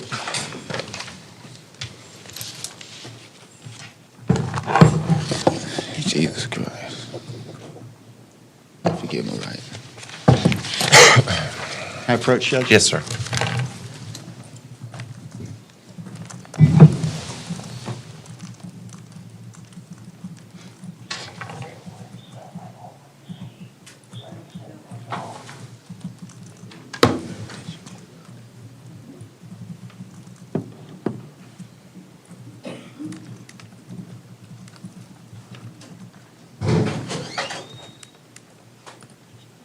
All right, so it's 11/29. He's been in jail since August 6th of '24. Yes, sir. So y'all are agreeing he's got enough time? I mean, it's not a prison sentence, so it shouldn't really change anything. We just, if it's DOC time, we usually talk about it if you've got enough time in, so you don't have to go to DOC for them to figure that out. But since this is just county jail, it shouldn't really matter. I just want to make sure everyone's on the same page. All right, Mr. Robinson, can you raise your right hand? Do you swear or affirm the testimony you're about to give us the truth, the whole truth, and nothing but the truth? Yes, sir, I do. Can you state your full name and date of birth, please? My name is Victor Tyrell Robinson. I was born July 25th, 1984. All right. And Mr. Robinson, you're here as announced in 25 CF 755, charged with a third-degree felony of battery by a detained person. I've been handed a plea and sentencing agreement that calls for you to plead to a lesser included offense of simple battery, which is punishable by up to a year in county jail, which is the sentence that you've agreed to. Is that right? Yes, sir. Okay. So it's adjudicate guilty, 11/29 Okaloosa County Jail, credit for all time served. On the battery misdemeanor, what is it, 270 plus?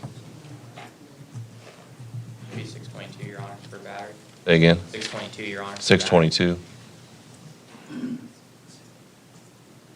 All right, so $622 in court costs, which will go to a civil lien, Mr. Robinson. Is that your understanding of it? Is that what you want to do today? Yes, sir. Did you go over this plea and sentencing agreement with your lawyer? Yes, sir, I did. Did you understand and sign it? Yes, sir. You satisfied with your attorney's advice? Yes, sir. Okay. There's no date for your signature. You mind if I date it for you? Okay.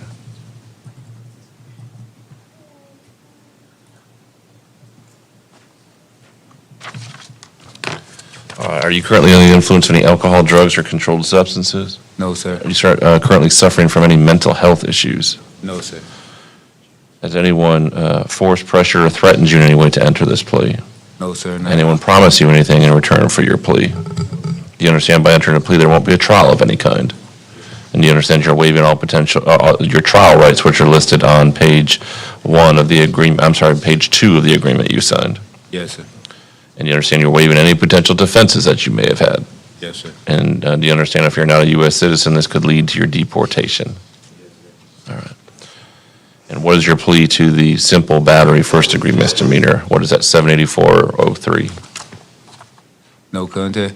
All right, I'll accept your no contest plea as freely, voluntarily, knowingly given. Adjudicate you guilty to the simple battery. Sentence you to 11 months, 29 days in the county jail. Credit for all time served. $622 in costs. Were you appointed? Yes, sir, I was. All right, so that'll also be $50 application, $50 cost of defense. Again, that will be part of the lien as well. All costs and fees will go to a civil lien. Anything that I've missed? I don't think so. All right. Step up, be fingerprinted, Mr. Robinson. You have 30 days to appeal.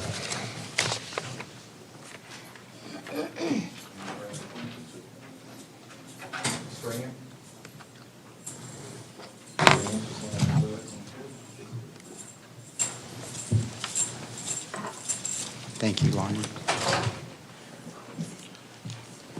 Judge, this is State of Florida versus Lonnie Strahan in 2 cases, 21 CF 1400 and 21 CF 1403.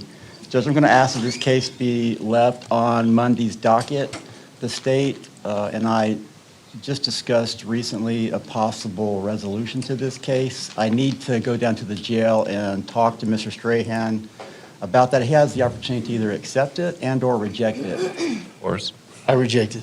Well, I haven't even talked to him about the. He has to convey it to you, Mr. Strahan, even if you've told him in the past, I won't take any deal. He has to convey if there's a new offer to you. No more continuances, let's take this to trial. I still would like to figure out what the offer is, take it down to the jail and have a. Well, we can set it for Monday for plea or trial. That's what I meant. But, I mean, we've talked about trying this case the last 2 cycles, so. When is 4.5 years. Say again? 4.5 years. Okay.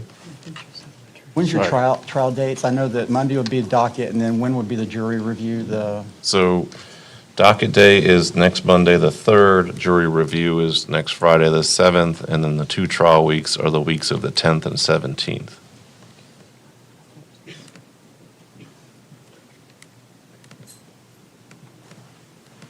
I'd like to leave it on the docket for Monday. I still need to fulfill my obligations to relay the offer, and then we'll be back on Monday and see where we go from there. So which case would be tried first? Y'all discuss that? No, we have not, Your Honor. I need to, like I said, we were talking, I need to check the status of the availability of the witnesses. That's what's really going to drive it. And I will let Mr. Cobb know. It will not be on the morning of jury selection. All right, I'd like to know that on Monday, and so which one's going first? So I'm going to put it down for 11-3, plea or trial.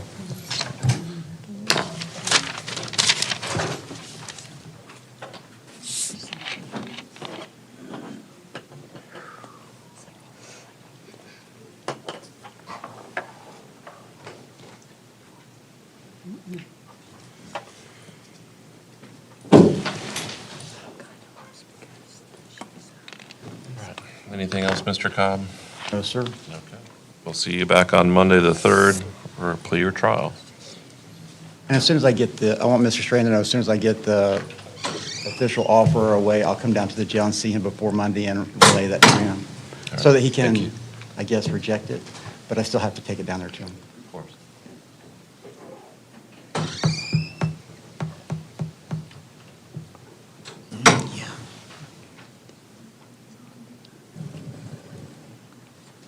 Thank you. All right, thank you, Judge. Thank you, Mr. Strahan. We'll see you Monday.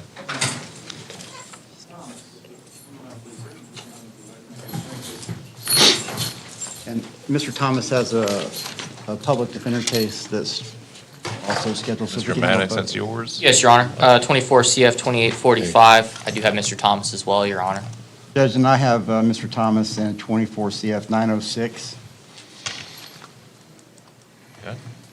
Judge, I'm asking that it be left on Monday's docket for a plea and/or continuance. And the reason I'm asking for continuance, if I can't get resolved on Monday, is that I still am fairly new in this case, but my issue I'm having is I have the Lonnie Strahan case we're going to have to either try or something's going to give. But I also have a murder case that's scheduled to go the end of November in Judge Stone's division that's from 2022. So I don't think that if I needed to try this case, I'd be able to try it this cycle. So I will be asking to be placed on the docket for Monday for plea or continuance, and hopefully we can resolve it. But if we can't, I'm going to have to ask it to be passed one cycle.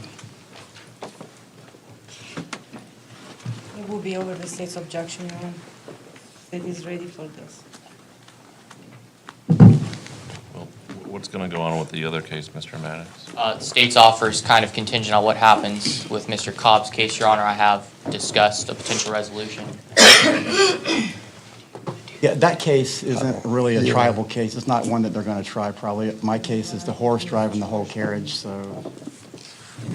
We've got a 3rd-degree felony possession charge. Is driving the bus on the kidnapping false imprisonment charge? Sort of, yes, sir. Your Honor, I don't. Hold on, Mr. Thomas. Let me see what they have to say, then I'm going to give you your chance to. You know I always do. Yes, sir. Your Honor, the state is still mulling over my offer in my case, Your Honor. I'd like to set it for 11-3 as well for plea or continuance. I would like to track with Mr. Cobb's case. Mr. Thomas, I know you don't like that, so tell me what your concerns are. Yeah, I don't want, these two different cases, Your Honor. This happened in 2024 with him. I don't want. I'm sorry. Let me just ask you to do this, Mr. Thomas, because I wasn't looking when you said him. I'm not sure who you're referring to. I'm sorry, But here's sorry, the big thing. When you say stuff like, hold on.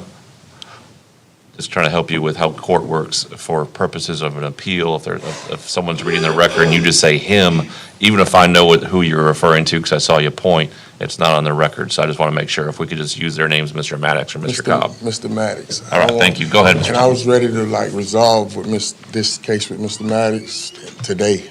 Okay. And I was ready to try to just get that on behind us. And I would want to go to trial on the trafficking case with Mr. Cobb, but I would plea out to the misdemeanors. I never obtained. It's not trafficking, right? It's just, oh, it is. I'm sorry.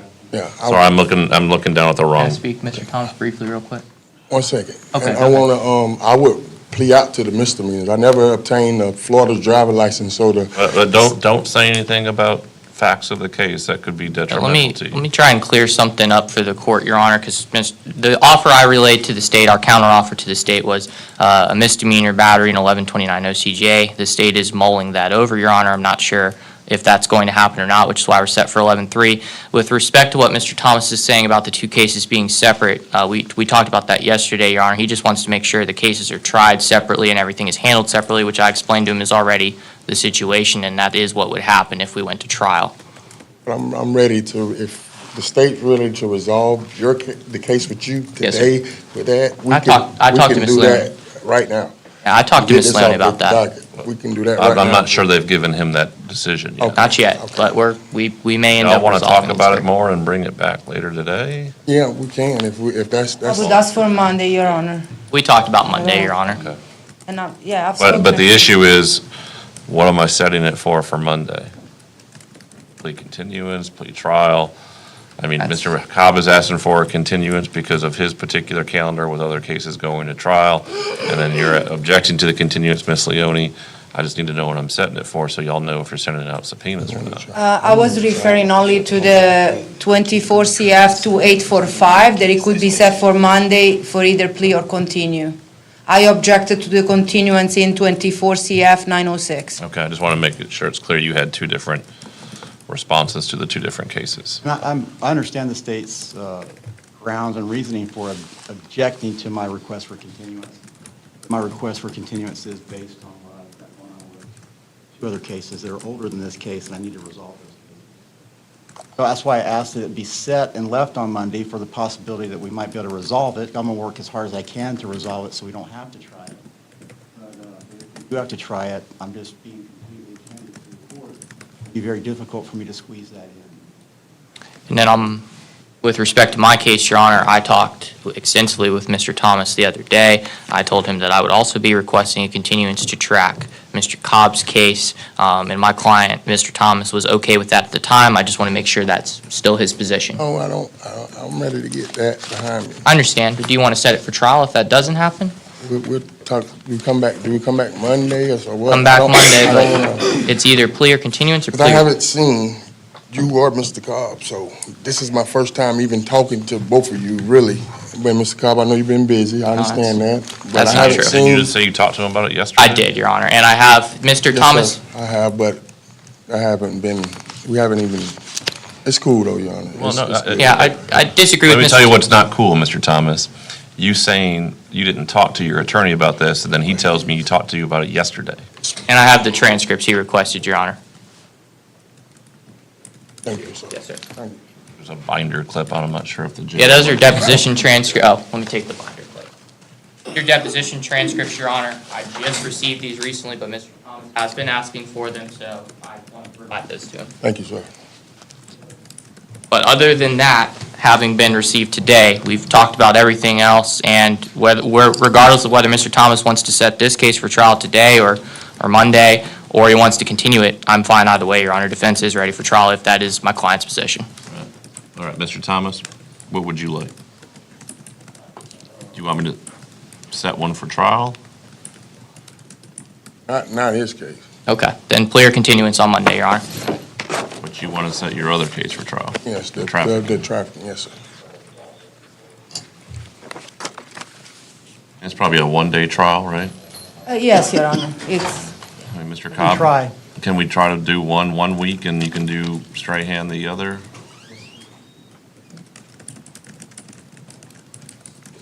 The only other thing I can tell you, Mr. Thomas, depending on how many trials we get, I may have to get coverage from other judges. And I don't know who that might be. But the thing is, if you go to trial, whoever the judge is who does your trial does your sentencing. So it might not be me. And I don't think that should change anything, really. But I just want to make sure you understand that, so it's not a surprise if we get to jury selection, it's someone other than me sitting here. Okay. You understand that? Yes, sir. Okay. And then, Your Honor, I apologize, I don't want to speak for Mr. Cobb or anything, but just so Mr. Thomas is aware, because he has asked about it with respect to my case and what's going on, is there an offer in his trafficking case currently? The offer was 60 months. When would that be? Monday. And that would be up to Mr. Thomas, but he was asking me about that, Your Honor. I just want to make sure he knows where he stands on that. I was not aware. All right, I'm going to put you down on the 24 CF 906, which is the drug case, for plea or trial. And we'll see how things kind of wash out, as they typically tend to. That's true, they do. I think the last 3 cycles, we've had over 20 set for trial, and I don't think we had more than 2 go. So I'm not saying that's going to happen on a particular case. You could be the one that goes, Mr. Thomas, but I just want to make sure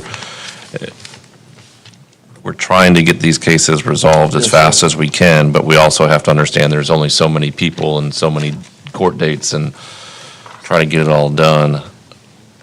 Yes, Your Honor. Knowing that we've got some of the same prosecutors, same defense lawyer, same judge on numerous cases for a shorter, when we're short a day, this trial period too, because of the holiday. Yes, Your Honor. All right. Anything else, Mr. Thomas, Mr. Cobb, Mr. Mannix? Not that I'm aware of, Judge. I believe we've gotten everything out that we need to get out. All right. Trial. All right, we'll see you on Monday, the 3rd. That's next Monday, Mr. Yes, sir. Thomas. Yes, Hopefully sir. we'll have Thank you, some Your Honor. more traction on what's going to actually happen. Yes, sir. Thank you. Thank All right, you, have a Mr. good day. All right, Mr. Thomas, we'll be in touch. I'll let you know. All right. Judge, those are the 3 cases I had on my counter. Madam Clerk, do I have anything else on the? Can the 3 of y'all approach real quick? I just want to make sure I say something else to y'all about. I'm Attorney Coy Browning. Personal injury is no joke. Just ask him. Injured? Take a breath. Call Coy.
We're open Saturday 10 to 4, Sunday 10 to 3, and it's both our Crestview, Fort Walton Beach, and Eglin Air Force Base locations.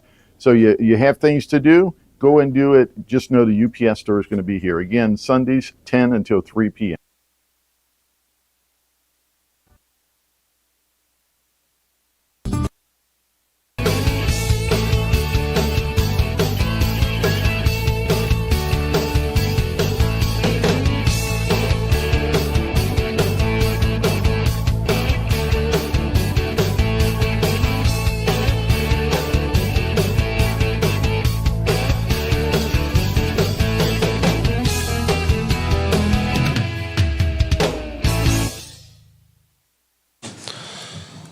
All right, did you have anyone else, Mr. Cobb?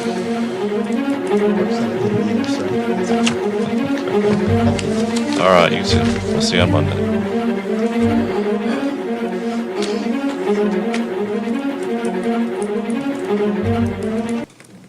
Anthony Wims here.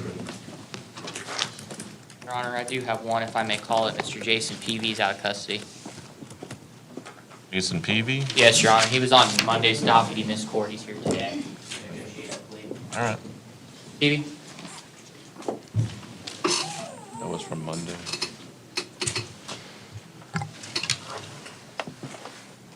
Your Honor, Mr. Peavy's here today. He forgot about his court date. As soon as he realized that mistake, he reached out to our office. I explained to him to just come today. Certainly, if the court has any questions for him or wants him to explain that, I certainly welcome the court's inquiry. But otherwise, we humbly request that the court withdraw the capias, and we do have a negotiated plea ready to go, Your Honor.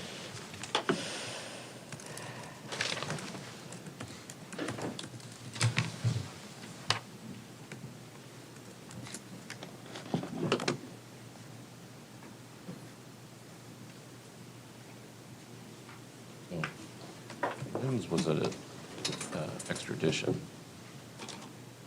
I'll look it up in a second, but, so that's why he's not here. So he's been released though, right?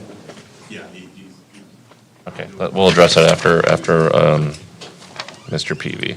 Yes, Your Honor. Case number is 25 CF 237.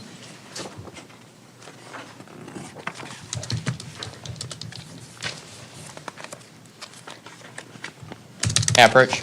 Yes, sir. I'm just trying to find it. Yes. You say 25 CF? 25 CF 237. 237. Coming up for me. Peavy spelled a little bit weird, Your Honor. Peavy. So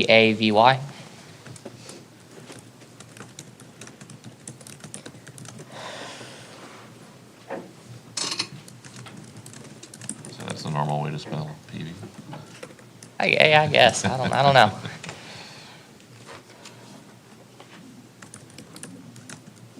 I would have thought it'd be two E's. All right, so he's just pleading to the paraphernalia and it's time served? Yes, Your Honor. All right. Peavy, can you raise your right hand? Do you swear or affirm the testimony you're about to give is the truth, the whole truth, and nothing but the truth? Sir. Okay. So your counsel tells me that you forgot about court on Monday? I did. I've been in and out of the hospital in Pensacola, and I just forgot. Okay.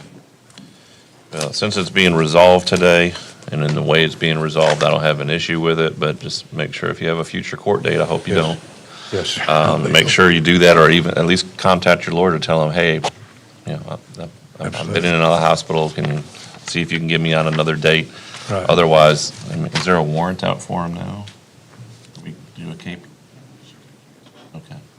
I think we didn't do Oh, that okay. You because ended up we sending were. them on 11/3. Okay, I thought you had issued the warrant. My apologies. I don't think I issued the warrant for you yet. I said put them on Monday and see what happens. We're here on Wednesday, so that's even faster. All right, Mr. Peavy, can you state your full name and date of birth, please? Jason Eugene Peavy, 9/1973. All right, Mr. Peavy, you're here on 25 CF 237, charged with possession of a controlled substance, third-degree felony, possession of drug paraphernalia, first-degree misdemeanor, punished by up to a year in jail. I've got a plea and sentencing agreement here that calls for you to plead to the paraphernalia charge. It'd be adjudication of guilt, credit for time served, $270 in court costs, $100 cost of defense, and I can give you 90 days to pay that or set up a payment plan. In return for that, the state's going to dismiss count one. Is that correct? That is correct, Your Honor. Is that what you want to do today, Mr. Peavy? Yes, sir. All right. Have you gone over this plea and sentencing agreement with your lawyer? Yes, sir. Did you understand and sign it? Yes, sir. And are you satisfied with your lawyer's advice and representation? Absolutely. Okay. Are you currently under the influence of any alcohol, drugs, or controlled substances? No, sir. Are you currently suffering from any mental health issues? No, sir. Has anyone forced, pressured, or threatened you in any way to enter this plea? No, sir. Anyone promised you anything in return for your plea? No, sir. Understand by pleading, there won't be a trial of any kind, and you're giving up your trial rights, which are on page 2 of the agreement you signed. Yes, sir. And do you understand that you're waiving all potential defenses? Yes. And do you understand that if you're not a U.S. citizen, this could lead to your deportation? Yes, sir. All right. And what is your plea to the possession of drug paraphernalia, first-degree misdemeanor? No contest. I'll accept your no contest plea as freely, voluntarily, knowingly given, adjudicate you guilty, credit for time served, $270 court costs, $100 cost of defense. Give you 90 days to pay those costs or set up a payment plan with the clerk's office. You can do that on the first floor, just not today because they won't have your paperwork down there yet. Right. And then as far as count one, say to have an announcement. State dismisses count one. Okay. Looks like I did issue a KPSO. You were right, Mr. Maddox. I just wasn't sure if we had a couple. I'm withdrawing the KPS. Obviously, your case is over with, other than you paying your costs. Thank you. All right, thank you, sir. All right, thank you, Your Honor. Appreciate the court's grace. No problem. Grace. All right, and then Anthony Wims is on the docket. I'm not sure who would be handling. Usually Mr. Sheik is the one who handles our out-of-state fugitive issues. It looks like he was released, so normally the case is dismissed. Yeah, the state dismisses the case. Okay, and I think I've got 2 case numbers that are listed here. Let me get back to today. I don't know if that was just one of those issues where things were given 2 different case numbers, but I've got 25 CF 1401 and 25 CF 1559 were both out-of-state fugitive issues, and he's been released and transported. Yes. So both cases will be dismissed. All right. I need to get the score sheet. Where?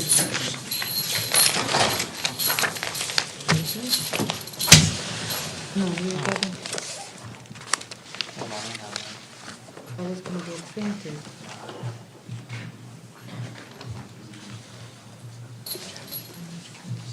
Who? I'm just gonna put the date. Yes, sir. Okay, we'll talk about it in a second. All right, we've reached a resolution in this case. Just need to get Mr. Arnett's signature.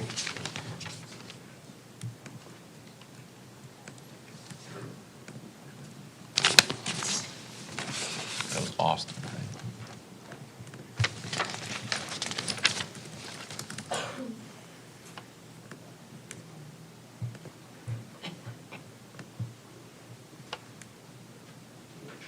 It's the 29th. 10/29, yeah.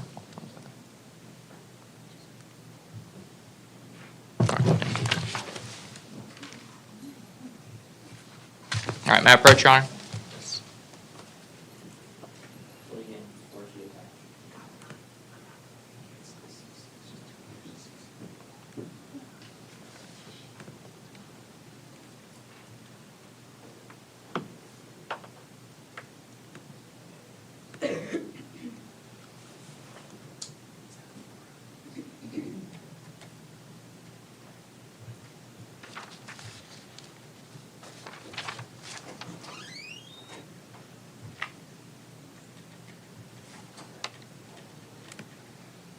There's a misdemeanor VOP on here?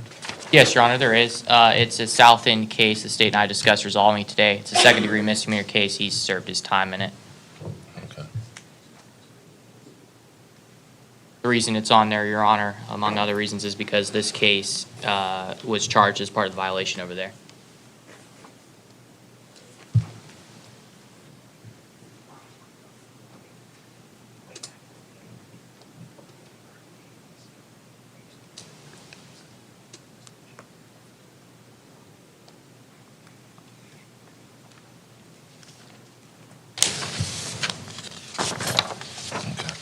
Mr. Arnett, can you raise your right hand? Do you swear or affirm the testimony about to give is the truth, the whole truth, and nothing but the truth? Yes, sir. All right, can you state your full name and date of birth, please? Stephen Gabriel Arnett, Jr., 04/10/2000.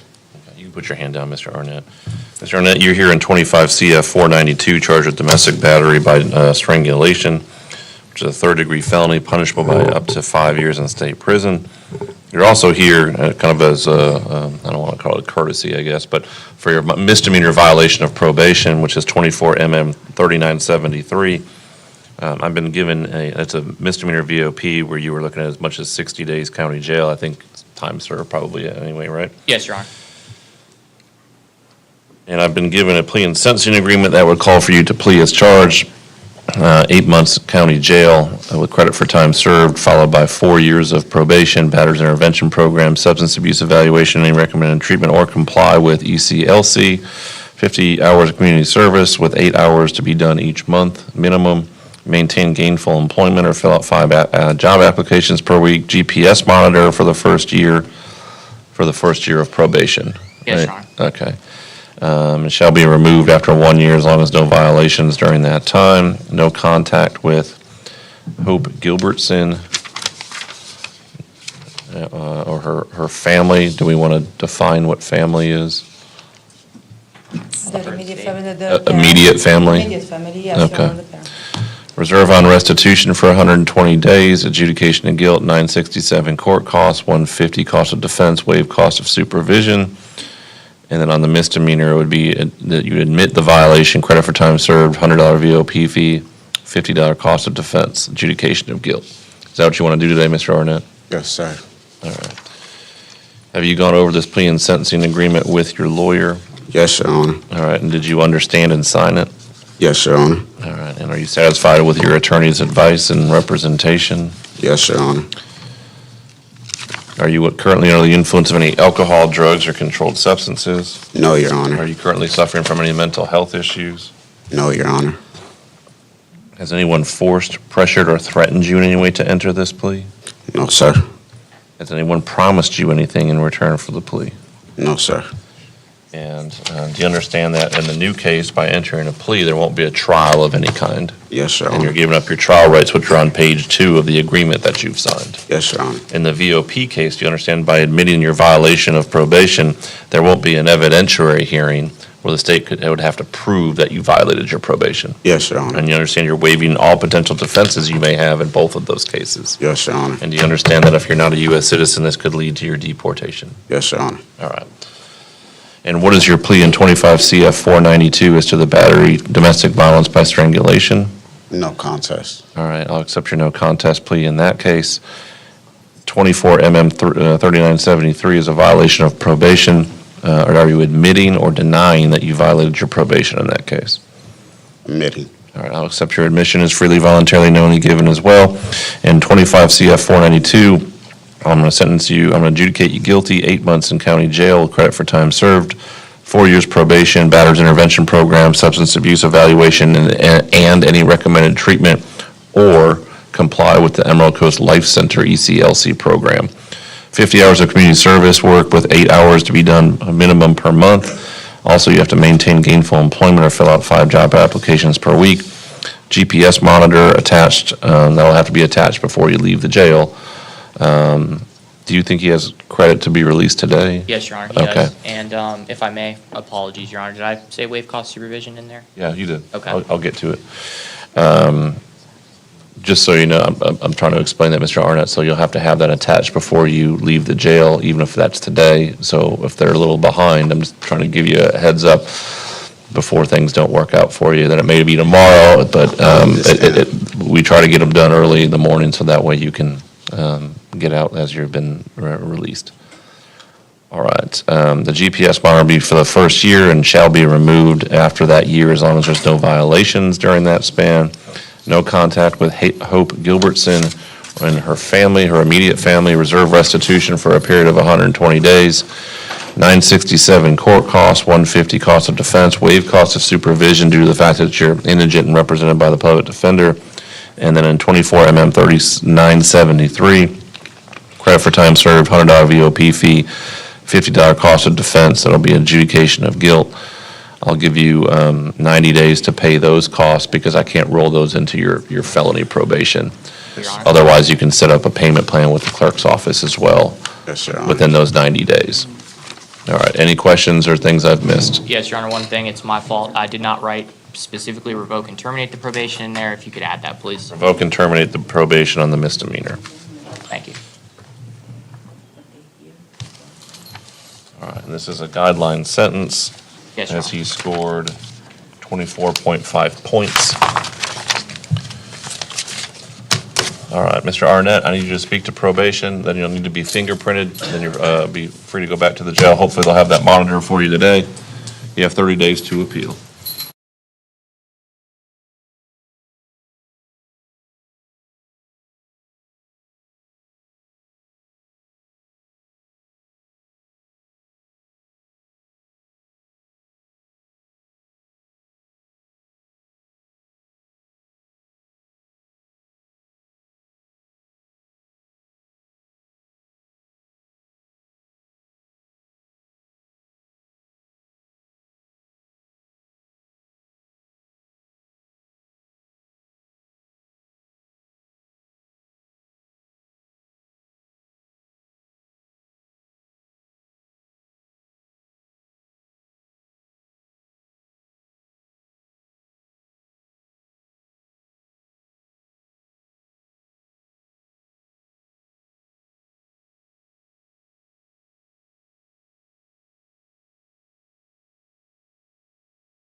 set you for another pretrial conference on December 23rd at 9 a.m. We'll see you back on that date.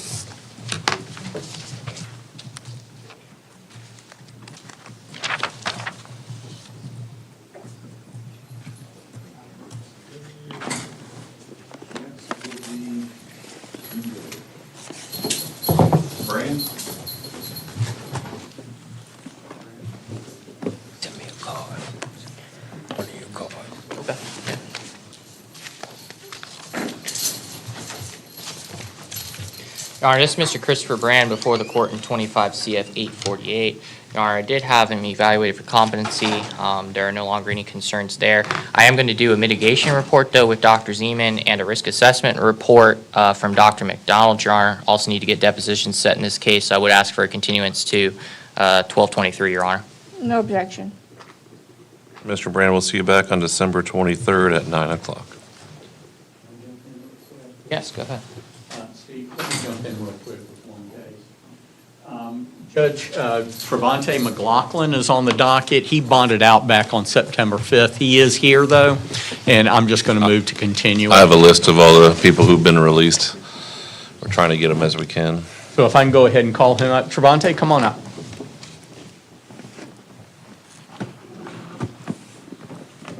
That way we can try to clear out the courtroom. And I've been told I should go to lunch. Judge, this is Trevante McLaughlin. I don't have my notes right in front of me, so I don't have his case number. I've just found it. It's going to be 25 CF 1383. Yes, sir. I believe this is first time up for us. I need to get him into the office, but I'm not going to have him schedule an appointment just yet. But I am going to move to continue the case until December 22nd. All right, Mr. McLaughlin, we'll see you back on December 22nd. That's going to be at 1 p.m. Stay in touch with Mr. Williams and set that appointment with him. Thank you, Judge. Thank you. Hang on a second, I'll give you a call. All right. Back to Burnett.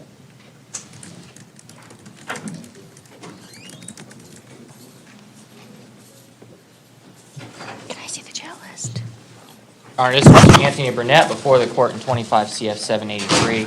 Your Honor, I did reach out to the state last cycle for additional discovery. The state did send over everything that they have. So, Your Honor, we're going to get depositions set in this case. I would ask for the December pretrial date, Your Honor.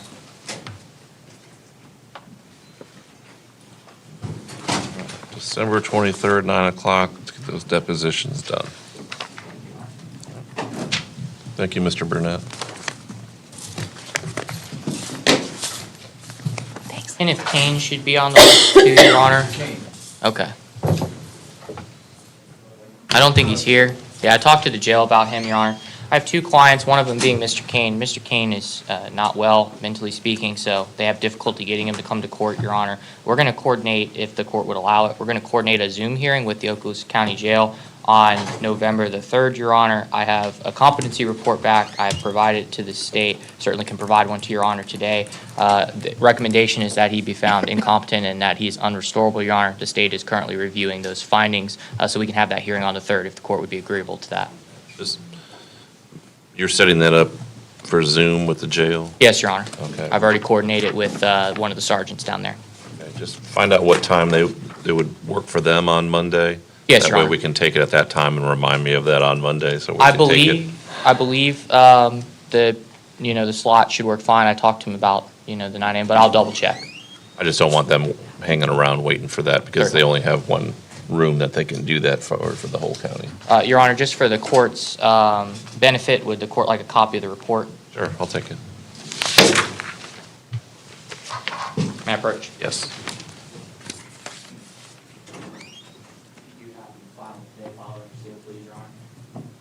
I think I'll hold off until we have the hearing. Okay. All right.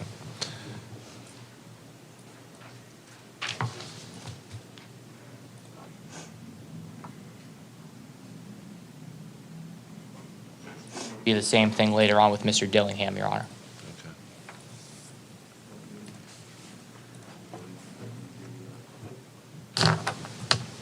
When you say same thing, you're saying by Zoom on Monday? Yes, Your Honor. Same thing, mental health situation. Recommendation will be incompetent to proceed. I should have that report back today. I don't have it yet, though.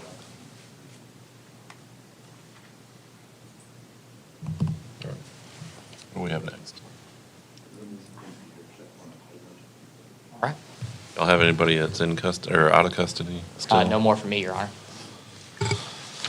I've got a list here that shows Shannon Allman. Yes, Your Honor. Shannon Allman, that case was no pros.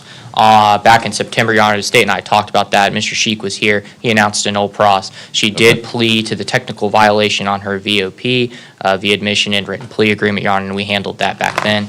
I believe I have a copy of the clerk's minute sheet from that date.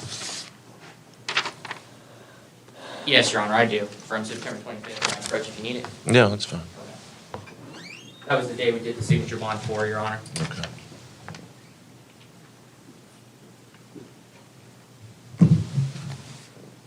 Anything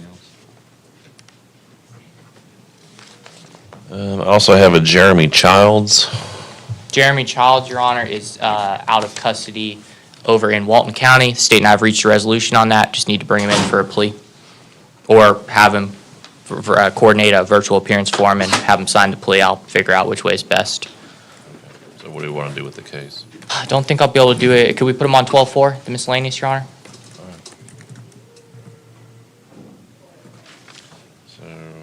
Childs, which is 25 CF 1057. Is it Bay County or Walton County? It may have been Bay. My apologies. I have it as Bay, but That sounds right. One was in Walton and one was in Bay. just to make sure you're going to the right spot. All right.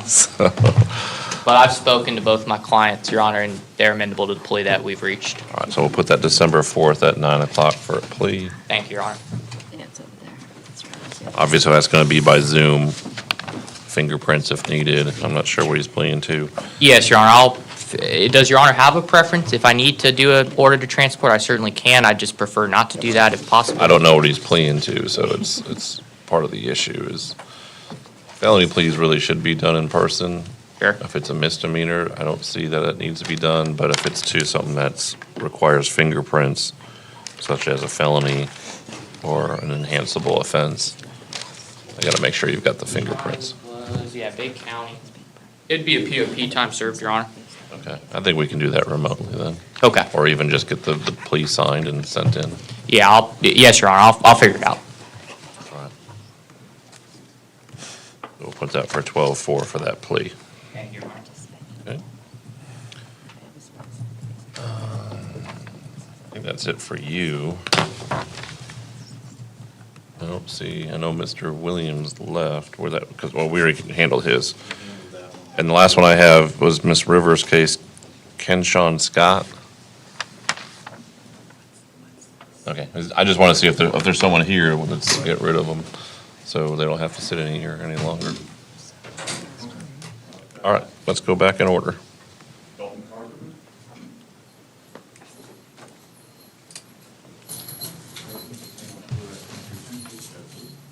I have a brief moment with Mr. Carpenter, Your Honor. Yes, sir. So.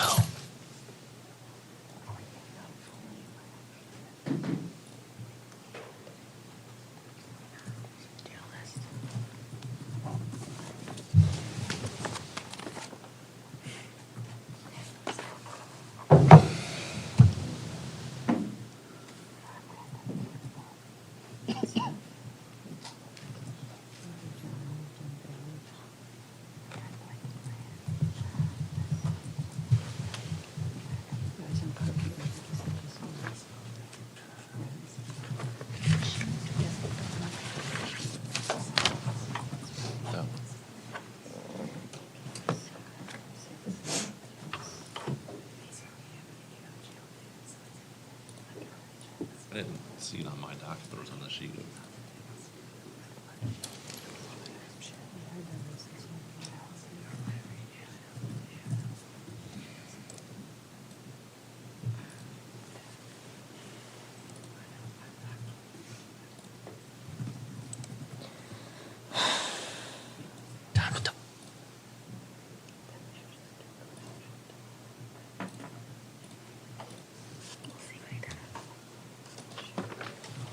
All right. Your Honor, I've extensively discussed with Mr. Carpenter his options. The state did make an amended offer, however, of a pretrial intervention agreement, which I've just conveyed to Mr. Carpenter. Now we worked that out last night.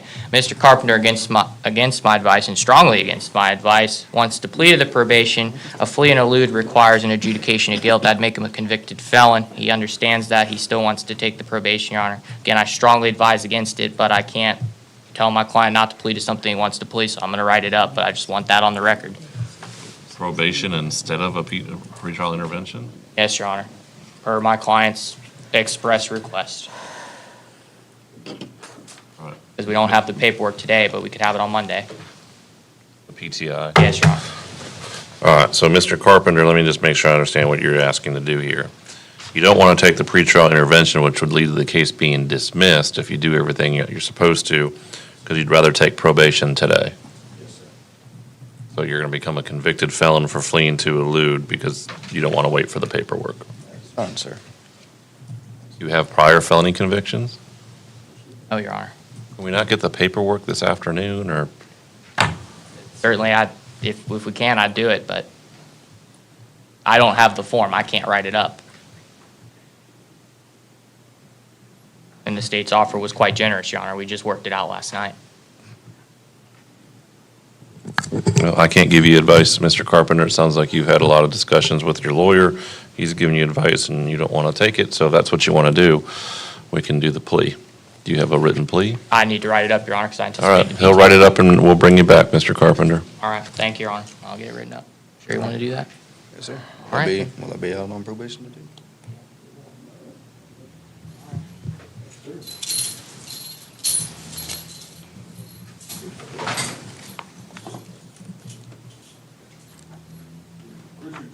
Yes, Mr. Maddox, if maybe suggest if you can get the paperwork for tomorrow, we can bring them back tomorrow.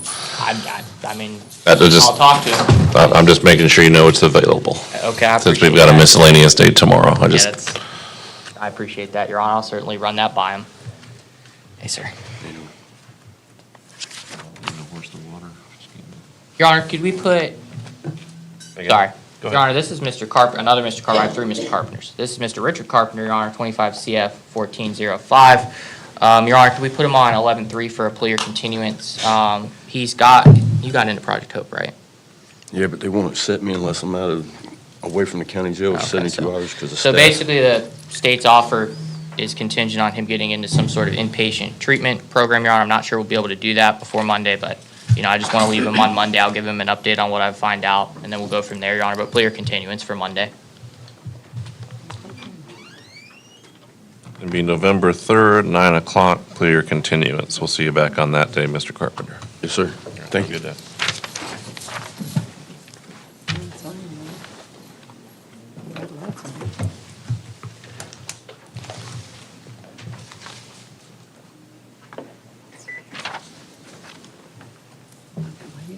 That's on, so. Oh, Ms. Rivers, you're back. Do you know what's going on with Ken Sean Scott? Your Honor, he's in DOC. He's in DOC, okay. So he's out of jail because he's in DOC. Well, he's on my out of jail list, so technically that's true. He's in DOC, okay. That was just the last one on my list of people who were on today's docket that are out of the county jail. You know what I just thought of, Your Honor? He's not here, but would the court entertain taking a written plea agreement specifying the terms of the PTI, spelling out that it's a PTI with plea, and Back then... to Dalton Carpenter? Yes, Your Honor, and then getting the PTI paperwork as soon as we can submit it to the court, but the terms would be laid out in the written plea agreement. It'd say... It would be a plea to PTI? Yes, Your Honor. And then we just need to submit the paperwork. The state's okay with that? I mean, I don't have an issue with it. All right. I mean, that way, at least it's on paper.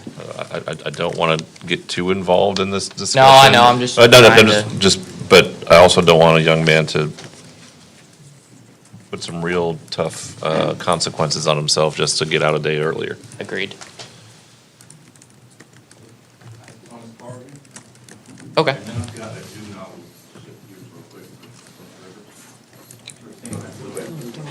Who's this?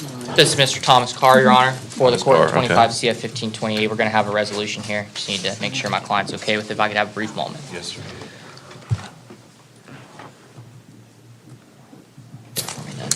the state signature. That's kind of hard. Doctor. Date for him. Is that 29? Yep. 1029? 1029, yes, sir. 25.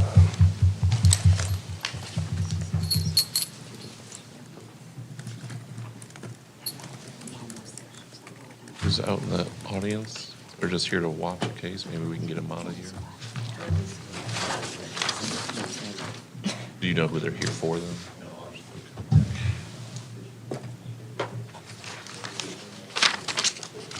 Approach, Your Honor. Yes, sir. Leave an engineer.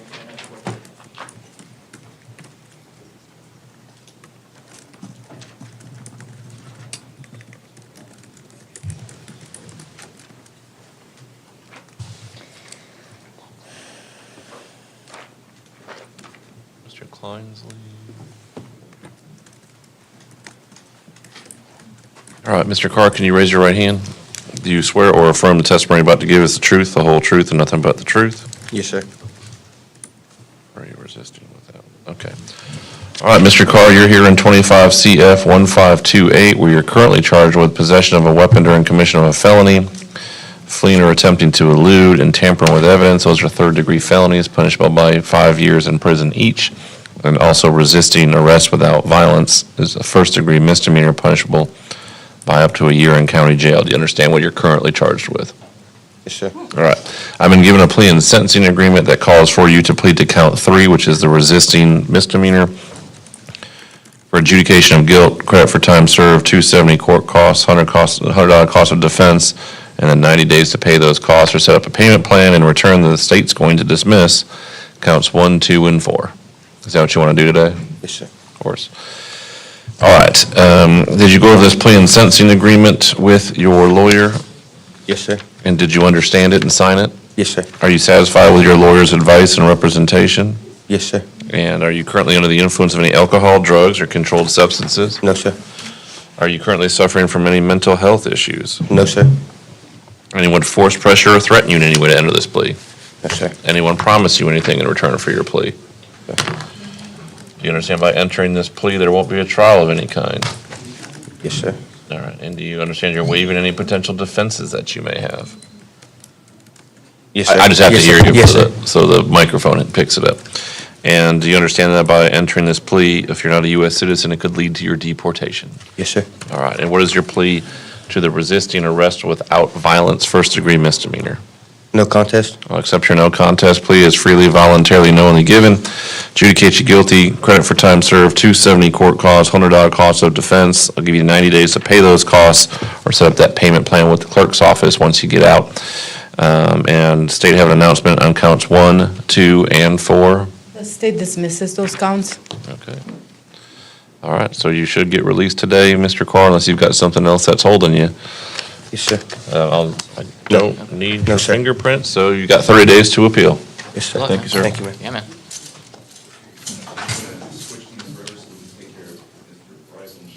Sure, go ahead. Thank you, Your Honor.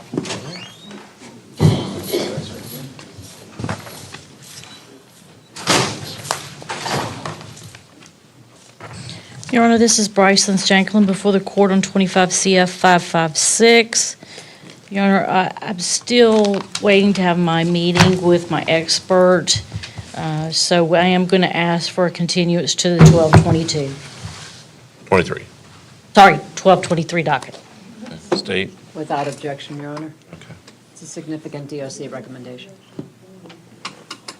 I think we talked about the expert last, the experts had a chance to review everything, you just have to meet up with him or her. Yes, Your Honor. Okay. All right, Mr. Shanklin, we're going to put you on December 23rd, 9 o'clock. Thank you. Actually, you can ask them to put you.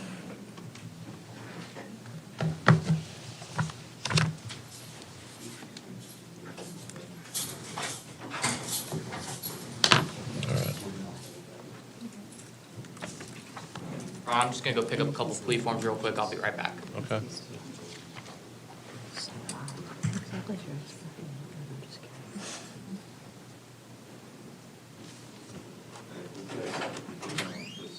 Oh, that's fine. Glisten. I think we can address one that's waived his appearance. Jacob Price. Yes, Your Honor. Waived his appearance, but he's in custody.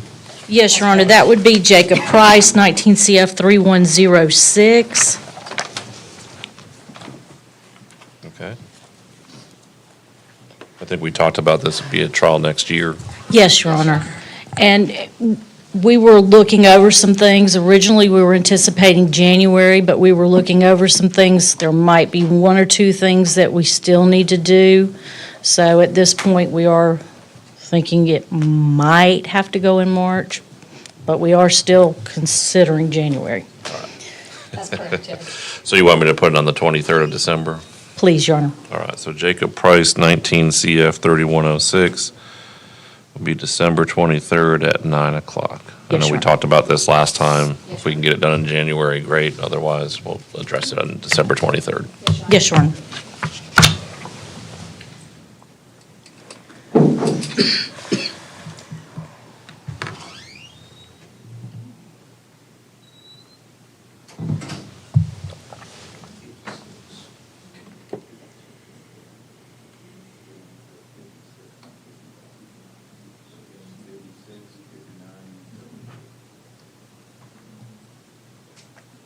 And Mr. Maddox just walked out to get plea forms. So if I have 70, Ms. Ferguson is going to talk to. I can do all of them except for number...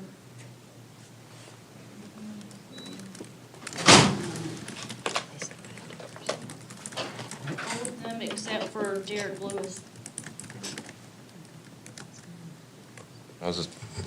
My intent was just trying to call the cases for the people who were here. So if they wanted to get out before lunch, we could do that. But, Rocky Robinson's family is here. okay, do you want to take him? Can you get him? Okay.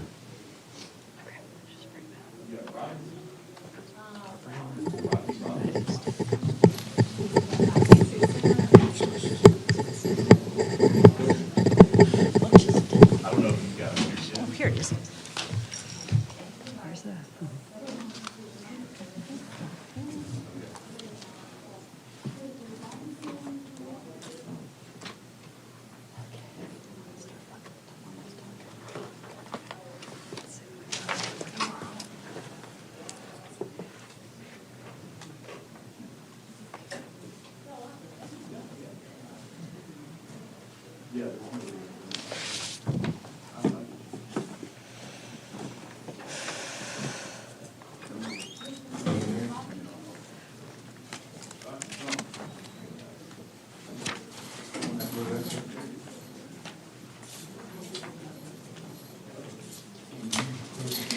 Your Honor, this is Rocky Robinson before the court on 25 CF 404. Your Honor, we're just looking for one witness, and after that, we'll be ready for trial. We're going to ask to continue this to 12/23. Defense witness, right? Yes, Your Honor. I think we talked about it last time. There might be some new evidence from the defense. Do you have a name and everything? Have they been provided to the Yes, Your Honor. state? Okay.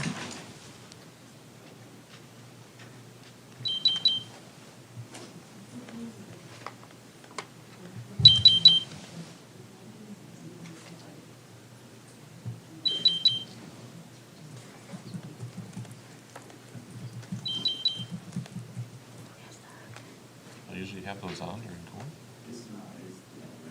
That's what I'm saying, but I didn't know. I guess it's always.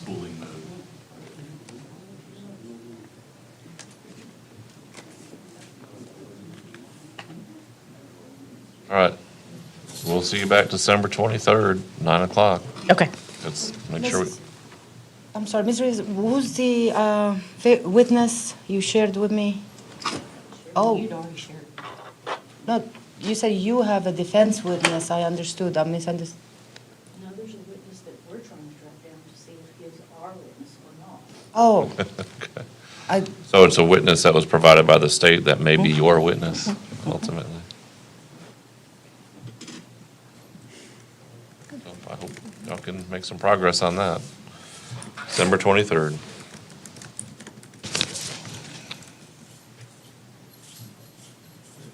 Ethan Driver with Maddox.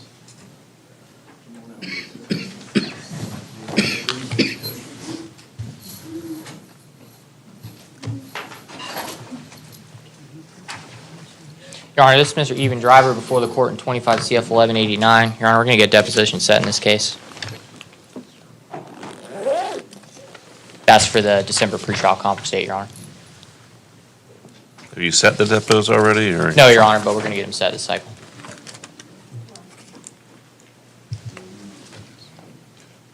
All right, Mr. Driver, we'll see you back December 23rd, 9 o'clock. Yes, sir.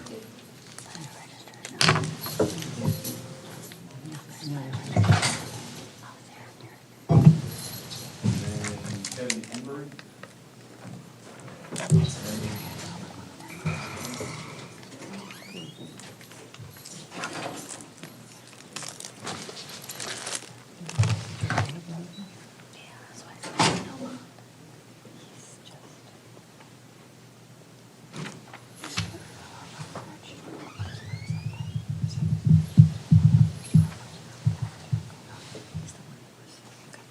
Your Honor, this is Mr. Embry. Your Honor, I know he picked up new charges. I have not had time to really even look at those or extensively discuss those with Mr. Embry, so I'll go up to the jail to see Mr. Embry. But Your Honor, we're asking for a continuance and see if we can reach some sort of global resolution or something like that. Your Honor, also look into the new case and see where we're at. With respect to his current case, Your Honor, My likely... understanding is it's set for a pretrial detention hearing tomorrow. Oh, okay, it's set for a pretrial detention hearing tomorrow. Well, I'll be there for pretrial detention. I got it so late yesterday. I'll come see you It came today. in. I think we talked about it. I know it came in as a It pretrial came up. detention hearing. It came up, I don't remember if I was made aware, but anyways, I'll go see him today, talk to him about that. This case, though, Your Honor, I would ask to be continued. Likely, I will set depositions in this case. All right, Mr. Embry, we're going to put you on December 23rd at 9 o'clock, but we'll see you tomorrow in your other case for your pretrial detention hearing, 12:30. See. I think he was on Monday's docket, right? And that's Yes, why Your Honor, got he was. visited. Okay, Correct. That's why we talked about it. I just don't remember if you said he was on the pretrial detention docket or not.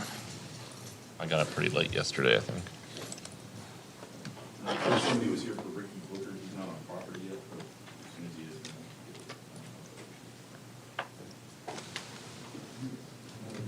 is. I guess it came in at 9:50. I just didn't see it till later.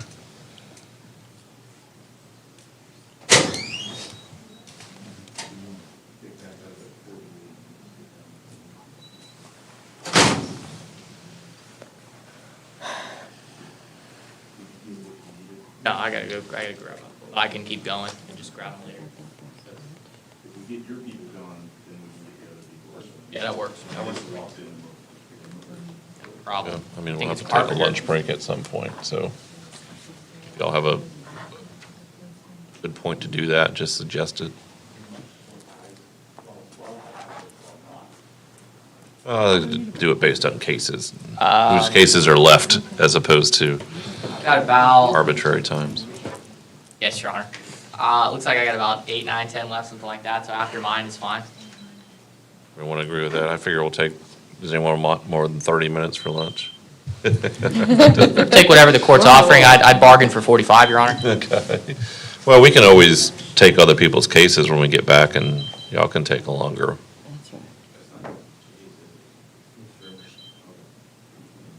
Is it a phone?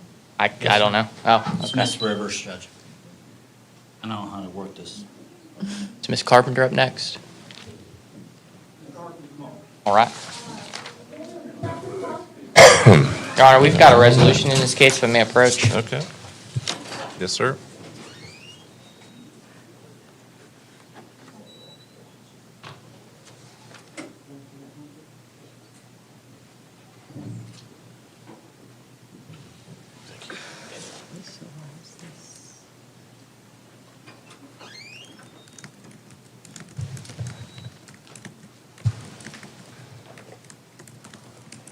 Ms. Carpenter, can you raise your right hand? Do you swear or affirm the testimony about to give us the truth, the whole truth, and nothing but the truth? I do. All right. Can you state your full name and date of birth, please? Winona Carpenter, 3169. Okay, and Ms. Carpenter, you're here in 25 CF 727, where you're currently charged with possession of a controlled substance, third-degree felony punishable by up to 5 years in state prison. and possession of drug paraphernalia where the maximum jail sentence is a year. I've been handed a plea and sentencing agreement that calls for you to plead just to the paraphernalia charge, right? Yes, Your Honor. Yes, sir. I mean, we've got count 2 before 1, but I figured it out. And it'd be 8 months county jail, credit for time served, $270 court costs, and $100 cost of defense. Is that what you want to do? Yes, sir. And the state's going to dismiss the felony charge? Can I do community hours to do my pay off my fines, my court fines and stuff? Do that still? They've been ordering it, well. They ordered it last time, but Hold on, let me. Oh. They've ordered it before, fairly recently over in the south end, Your Honor, but I'll leave that to Your Honor. No one really requests for it. I know in county court, I think they do it more often, but okay. I just don't want to step outside of bounds here. Yes, Your Honor. All right, I'll put that in, have them put that in the minutes. Okay. Especially since it's a misdemeanor. All right, did you go over this plea and sentencing agreement with your lawyer? yes, sir. And did you understand and sign it? Yes, sir. And are you satisfied with your lawyer's advice and representation? Yes, sir. Are you currently under the influence of any alcohol, drugs, or controlled substances? No, sir. Are you currently suffering from any mental health issues? No, sir. Anyone force, pressure, threaten you in any way? No, sir. Anyone promise you anything in return for your plea? No, sir.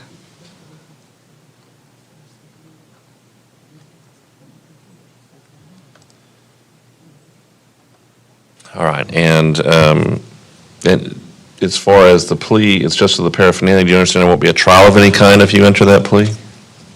Yes, sir. And you understand you're giving up your trial rights, Yes, which are sir. listed on page 2 of the agreement you signed? Yes, sir. And do you understand you're waiving all potential defenses that you have? Yes, sir. And do you understand if you're not a U.S. citizen, this could lead to your deportation? Yes, sir. All right, what is your plea to the possession of paraphernalia? No contest. I'll accept your no contest plea to the paraphernalia charge, adjudication of guilt, 8 months county jail, credit for all time served, $270 court costs, $100 cost of defense. I'll put it in the minutes that you can do community service to pay off your costs. You can also still pay them if you decide to do that or set up a payment plan. Okay. All right, the state have an announcement on count 1, which is the possession of a controlled substance. Say this, Mrs. Conlon. All right. Thank you, Ms. Carpenter. You have Thank 30 you. days to appeal. Good luck. Ms. Carpenter, it may take a little bit to get the copy of the clerk's minute sheet, but you'll probably want to go to the clerk's office and get a copy of that in case anyone asks. All right.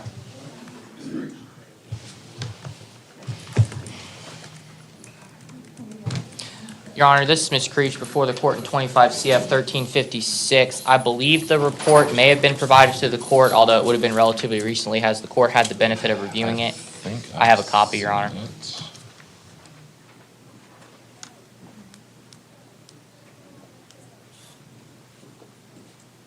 Recommendation in the report is commitment to Department of Children and Families with Florida State Hospital, Your Honor. And defense would stipulate to the report if the state will. State need a copy of the report? No. Okay.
Ms. Leone, you said you had no objection to this? Correct. Is- Yes, Your Honor, no objection. All right, I reviewed it. I don't remember this coming in, so I just wanted to read the whole thing real quick now. Appreciate that.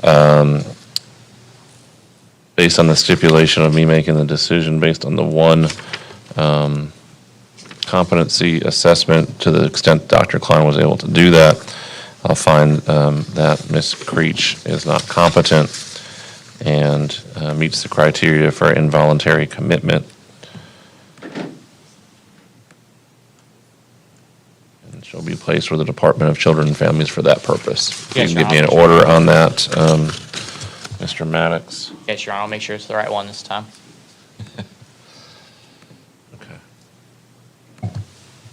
All right, when do we want to, I guess we'll just. Yes, ma'am. Sorry, Your Honor. We'll just leave it for when they send us anything back from Florida State Hospital. Yes, Your Honor. Okay.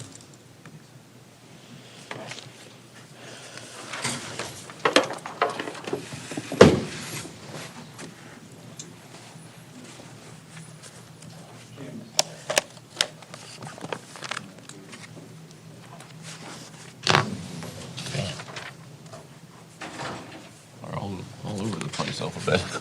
Yeah, they give me emails. Okay. Oh, gotcha. All right, Your Honor, this is Mr. Chalmers before the court in 25 CF 673. Your Honor, Mr. Chalmers has picked up a new charge for violation of his pretrial release conditions for this case. Certainly, we're looking into that, Your Honor, but for now, I would ask for a continuance to the pretrial conference date, December. I know it's getting old. It's an older case, Your Honor, but it's only my second time up on it, and I had just entered an appearance in August.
All right, Mr. Chamis, you wanted December 23rd? Yes, Your Honor. All right, December 23rd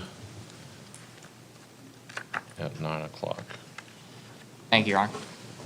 It's got a new misdemeanor, which is the violation of the pretrial release. Yes, Your Honor. Okay. Mr. Crooks. Your approach on Mr. Crooks, Your Honor. Ms. Crooks.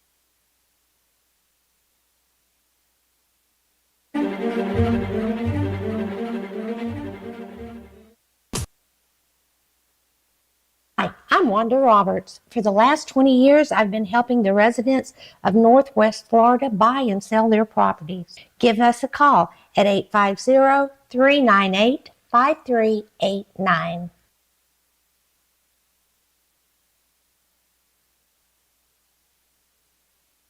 Hi, I'm Michael Gilbert, defense attorney with Warrior Law. I represent those accused in Santa Rosa, Okaloosa, and Walton County.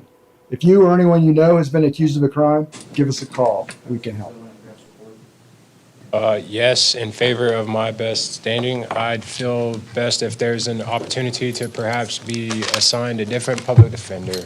I'd like to feel as though my best of guidance is handled from someone I can talk to and returns my messages or, my forms of communication more briefly than within the last almost 8 months total, only having 2 concerned visitations to be granted almost an immediate argument beyond what's being actually gathered and the basis of my charges being placed with me. So I'm hoping that maybe, and if everything does pertain to this type of going to this competency evaluation thing, I'm trying to, before that takes place, get a new evaluation. And if I don't have that, recovered ability, since I've already been successfully restored twice from the proof of what my doctor's gathered and has provided on paperwork also, that I be sent to the other treatment facility rather instead that hasn't seen me yet because of how damaging these reports have not been kept up in their studies and provided as it's listed on these transcripts. So with a new attorney or public defender and a new evaluation, that's what I'm hoping to go with by chance before I get moved to a treatment facility that's got bad record providings and everything else I've already been to twice. Just so you understand, Mr. Crooks, if I found you incompetent, and I haven't seen a single evaluation yet. Okay. But you're talking about like I might, so, but I have to obviously read the reports, you're talking about getting a second evaluation, I want to do all those things. Right. But what I want to explain to you is, I can't, once someone's found incompetent and if they meet the criteria for involuntary placement, all I can do is say, DCF takes care of that, I don't get to tell them what to do, just like I can't say, if someone's going to prison, they serve their time at a particular prison that's nearby or in a different place or has a certain program.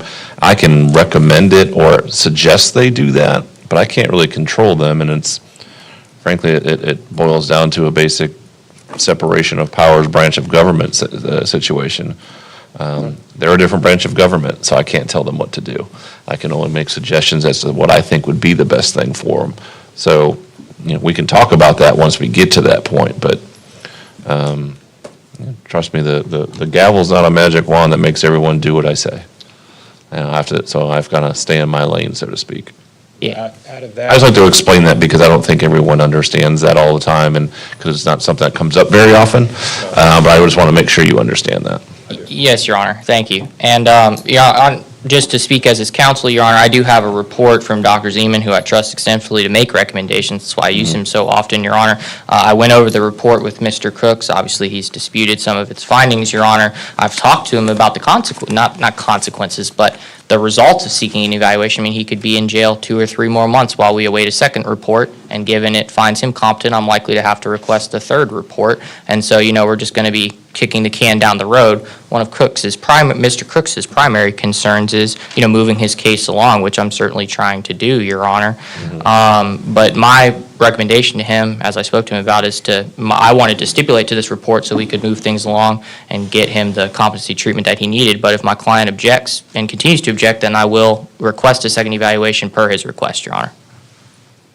State asking for a second evaluation? No, the state was going to rely on that report that we have. So you want another evaluation to be done, Mr. Crooks? If I can't just happen to perhaps be provided some exact, limit to what I'll have to recur as serving for my time that remains. I'm not sure what you're saying, Mr. Crooks. If I'm given a date to be released and my charges be finished and finalized with, then I'd be fine with that. But if all else is being waived on this waiting period, then yes. Well, my understanding is there's an evaluation that ultimately says that doctor, Dr. Zeman, his opinion is you're not competent to proceed. Yes. So, Mr. Crooks, I'll let me finish, and then you'll have your chance.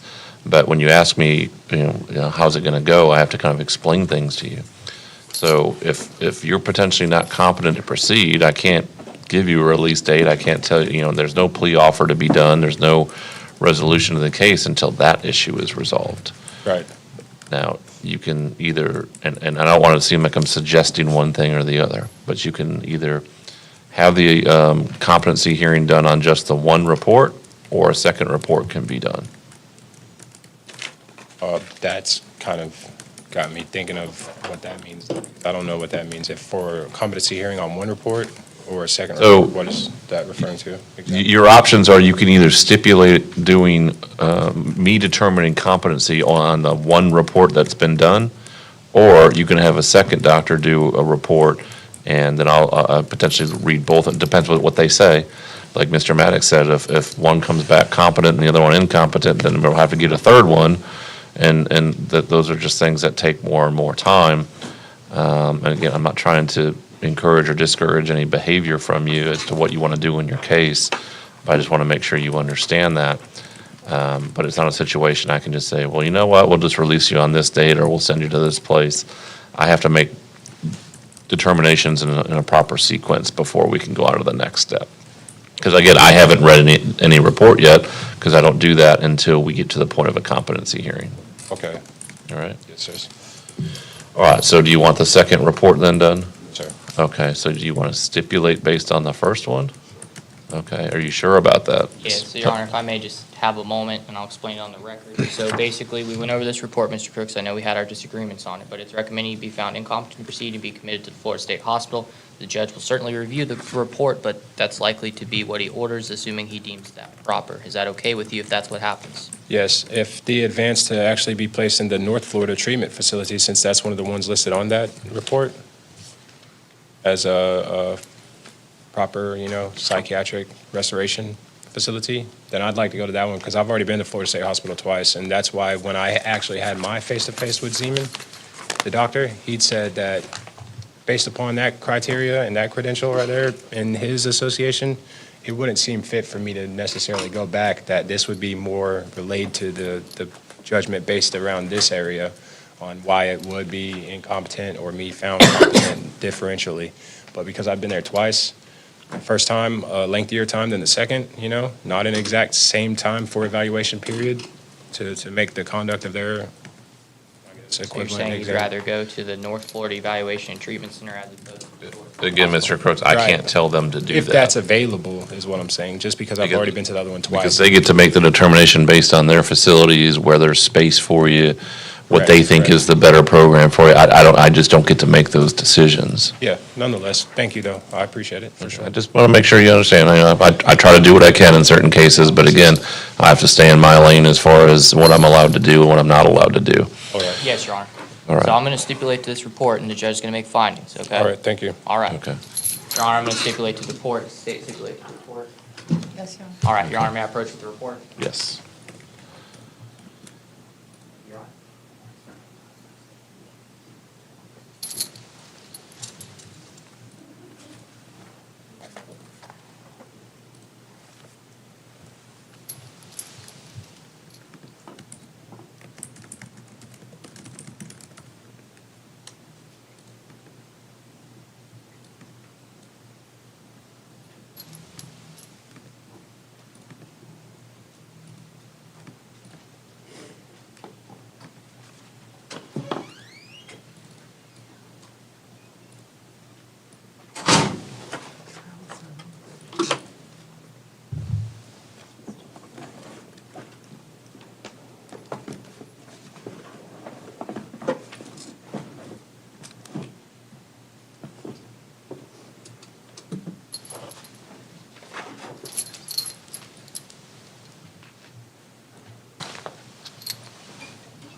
I've reviewed Dr. Zeman's report, which goes through not only current issues, but your past, as you brought up, Mr. Crooks, as well. Based on the stipulation that I'm going to make the determination based solely on Dr. Zeman's report, I am going to find that you're not competent to proceed. Based on the reasons given by Dr. Zeman in this report, he recommends that you go to the Department of Children and Families for placement in the appropriate treatment facility. Obviously, again, I can't control that. Is there a reason as far as Florida State Hospital? Because I think you've gone there twice before and were restored twice before. Exactly. And, well, because of, when I had the communication with Dr. Zeman, he'd mentioned that he tried pulling the reports, and he only got listed information from the second time there that they didn't have. It didn't seem like they had adequate proof of records. And so he was like, that's why he said, I'd rather you go to an outpatient program once you finish your case and get released. I don't want to send you there. And that's why it came out to be the viewing of being labeled incompetent nonetheless. So I'd rather go to North Florida Treatment and Facility in hopes that that's a Again, better they'll make place that decision. with more strict layouts. I think the big thing, and it says it in the report, is, your adherence to the treatment and the medication is the important part. Right.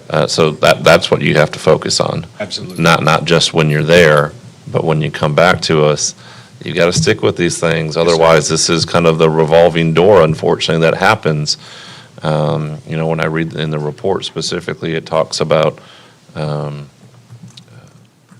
your insight into the situation is a concern.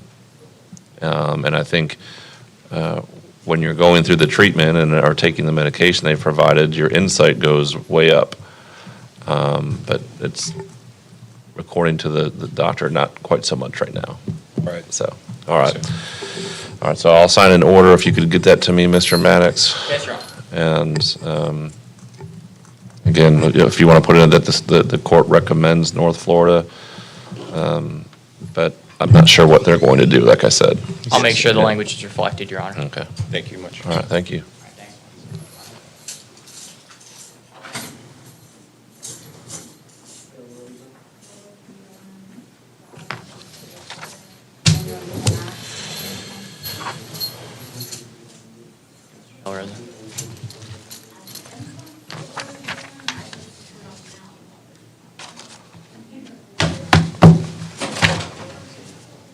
How many more does?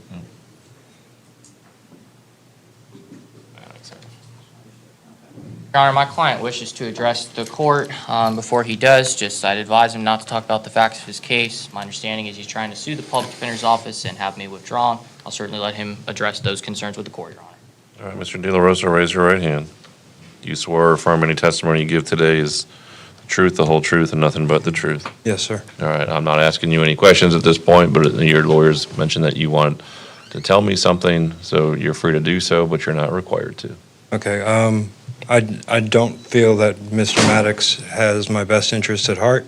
I'd like to have him withdraw from my case, and I am currently in the process of filing paperwork to sue the public defender's office as a whole. Didn't you tell us that last time, Mr. De La Your Rosa? Honor. What has Mr. Maddox done that makes you want him off your case? I'm trying to. You've only been on the case a relatively short time, right, Yes, Mr. Your Honor, Maddox? and I've, not to speak for him, but I've spoke with my client. He said, quote, "I'm shooting from the hip, doing everything I can." I don't think, quite frankly, his concerns are with me. They're with the office as a whole and previous things that have been done in his case. He has filed bar complaints mentioning this lawsuit. I've not been forced to respond to those. He's addressed those concerns with the bar, Your Honor. I don't know what he has to address, but I wanted to give him the opportunity to speak. All right. Mr. De La Rosa, just because you don't like your lawyer or the office, I can't force them off the case. You've got to tell me what they've done that's been ineffective or deficient in some way. Let me help him out a little bit, Your Honor. One of his primary concerns was he's mentioned that he wants to have Your Honor withdrawn. I've explained to him that, one, we're way past the point of where a motion would be timely on that regard, but two, quite frankly, I don't think there are sufficient legal grounds to file it, so I have not filed it. I know he's raised that concern with me. That is one of his primary concerns, but I've spoken to him multiple times about that and spoken to him exactly about why I have not filed that motion. Can't speak for previous counsel on the matter, but certainly on my behalf, I've explained to him why I have not filed that motion, Your Honor. All right, now let me just make sure the record's clear so no one has to go back and discover all this. I took over this division December 30th was my first court date. At that court date was a pretrial. I had a list of cases that I had handled related matters or issues with people who were on this docket. When I was in my previous division, I made sure both the defendants and their lawyers at the time knew that on December 30th. You were on that list, Mr. De La Rosa, so I would have brought this up back in December. A motion was ultimately filed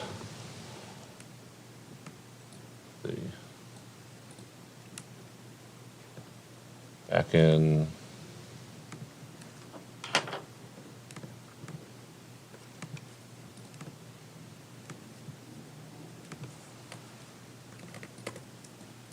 find it now. We've got a new system, so I'm trying to see if I can find the motion.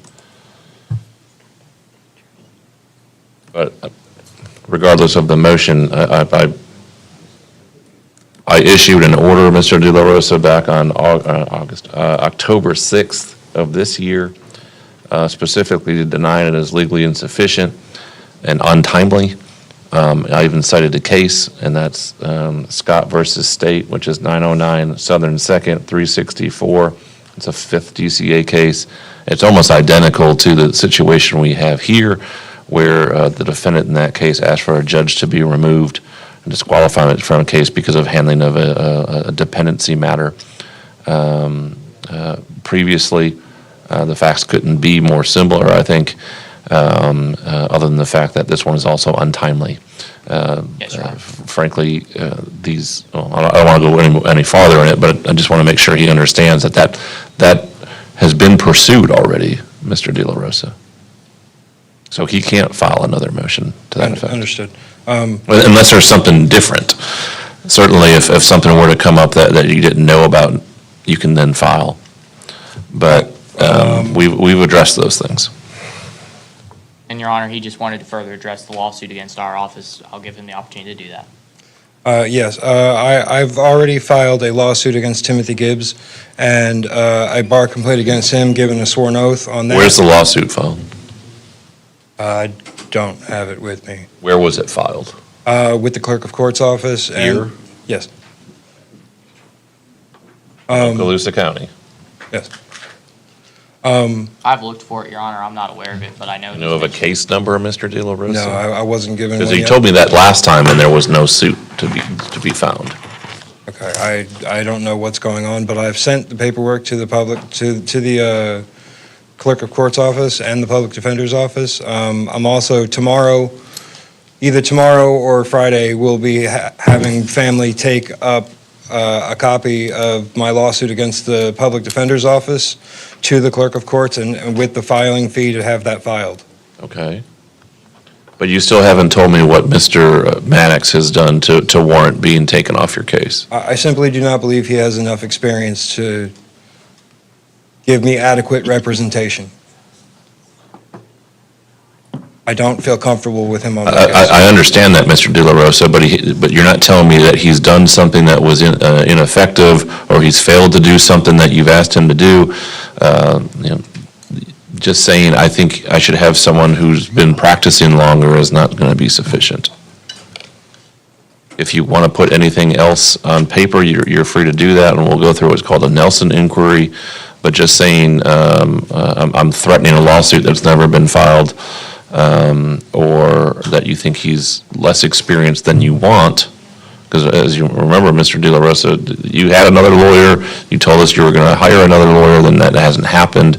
I've appointed the public defender's office. Until you tell me he's done something that's been ineffective or deficient, or he's not doing what you've asked him to do, I don't see what reason I would take the public defender's office off your case. Well, I did ask him to file several motions, and he refused to even take them. Such as? The ones that I showed you in the room at the jail. I'd have to see them, Your Honor. I Okay, don't there recall was that offhand. there was a motion to suppress. There was a motion of I'll take a look at those again, Your Honor. That's all I can say about that. but I spent weeks writing these things down. Went through case law, found cited case law in them, and he refused to even take them. I wanted them filed, and he refused to take them, and that's one of my reasons for wanting him off my case. Quite frankly, Your Honor, all the conversations I've had with Mr. De La Rosa have been quite pleasant, and anything he's given me to consider, we've certainly gone over. I've explained my reasoning for whatever I've done. Certainly, I have not filed any motions, and if I didn't file any motions, I didn't deem them appropriate to file. All right, so Mr. De La Rosa, again, I don't want to get in between the two of you on these things, but what you have to understand is a lawyer has an ethical obligation to not file motions that he can't in good faith, he or she in good faith can't think are going to be granted in any way. So if he reviews something that you've given him and he says, and I'm talking somewhat hypothetically here based on what he said, if he thinks it's not a proper motion, that it would be bad faith to pursue it, then he can't do that. Otherwise, he could be dealing with a different kind of bar issue. Okay, well, I'll just go forward with filing the lawsuit. Okay, I mean, you told me that last time and it hasn't happened, Mr. De La Rosa. It'll be filed this week. And then you also told me today that it already has been filed, which doesn't seem to be the case. Oh, the one against Timothy Gibbs was supposed to be filed. I don't know why it hasn't been. I sent it in two and a half months ago. Okay. You might want to check in on that then. Yes.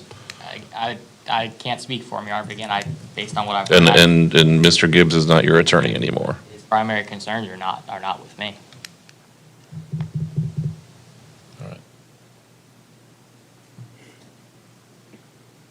What else would you like to do, Mr. De La Rosa? You're free to ask for a Nelson inquiry and give me the reasons, but you haven't really given me a reason yet. I guess I'll have to do some more research and come back to you. And that's with fine, that. well, and I'll entertain it anytime you send it in. We have to put it on a docket that's not like this, where we've got Understood. hundreds of cases to deal with. Understood. And I'll put you on a miscellaneous date. I'll listen to everything that you have to say about it, and I'll make a determination as to whether or not Mr. Maddox has done anything that would warrant me taking him off your case and giving you someone else. Anything else? Obviously, Your Honor, certainly if the lawsuit actually comes through our office, we'll reevaluate our position on any sort of conflict that may emerge. But other than that, we'd ask for the December 23rd date, Your Honor. I did speak with Ms. Basso about potentially rescheduling the depositions for this case along with Mr. Klein's December 3rd. Does sound like that will happen, so I'll make every effort to do so. And we are keeping that day free for you, Mr. Maddox. So if you didn't hear that, Mr. De La Rosa, the depositions in your case as well as Ms. Lamb's case are going to be the first week of December. All right. December 23rd at 9 o'clock. See you back on that date. Again, file anything you need to regarding that issue, Mr. De La Rosa, and I'll entertain it once I get it. Typically, if those are filed, they come straight to my office through an email if they're filed by someone who's in the jail. Okay. All right, I'll take a look at them as soon as I see them.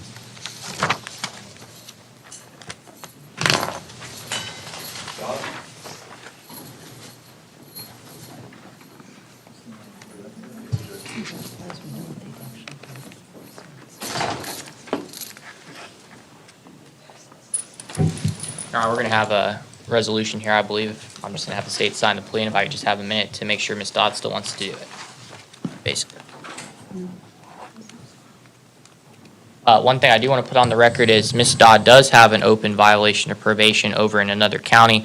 I have pulled the report myself and gone over that with her. I've also told her, of course, that this case is very likely to constitute a violation in that as well, considering she's going to plea to it. I've explained to her the ramifications of that, and after that conversation, Ms. Dodd has indicated she'd still like to accept the state's offer, Your Honor. What county is that in? Washington County. Okay, the 14th, okay. You understand that, Ms. Dodd? Yes, sir. Are you on felony probation over there? Pardon me? Yes, Your Honor. It's felony probation?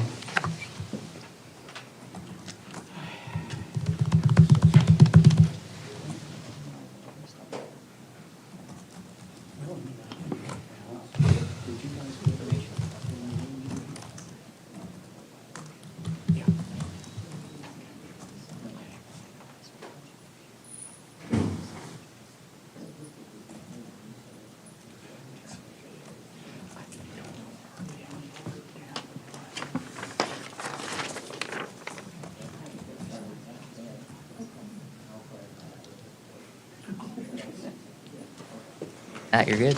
Okay. I presume her probation would start up once she's transported back from over in Washington County, because there'd be a hold on her. She's going to be transported over there. Okay. So I would come and check in with you after I've... Okay. Date it for me.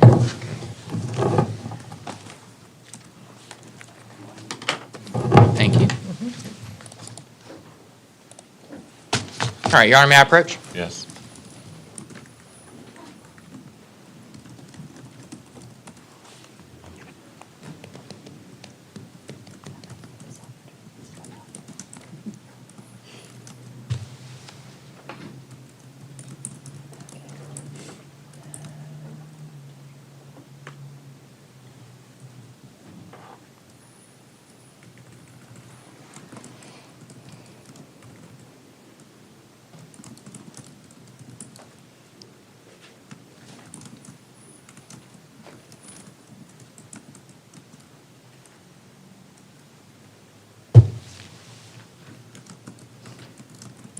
All right, Ms. Dodd, can you raise your right hand? Do you swear or affirm that the testimony you're about to give is the truth, the whole truth, and nothing but the truth? Yes, sir.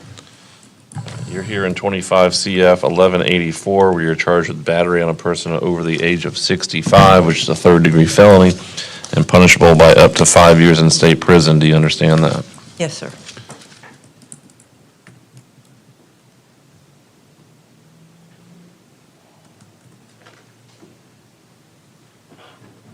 All right, I've been handed a plea and sentencing agreement that would have you plead to that charge as charged, adjudicate you guilty, 2 years of probation, substance abuse evaluation, any recommended treatment, a mental health evaluation, any recommended treatment, $967 court costs, $150 cost of defense, waive cost of supervision,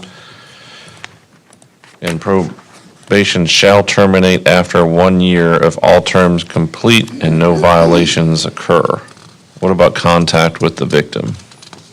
No contact with the victim, Your Honor. Or was that? You can put your hand down, Ms. Dunn. Yes, no contact, Your Honor.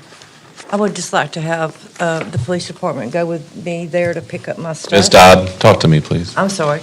I would just like to have someone, the police department, to go there with me when I'm released from Washington County to obtain my personal belongings there. Where? To 3917 2nd Avenue, Laurel Hill, Florida. That's where the incident happened. I was living there. My ID and everything's there, my bank card. Have y'all talked to the victim about that?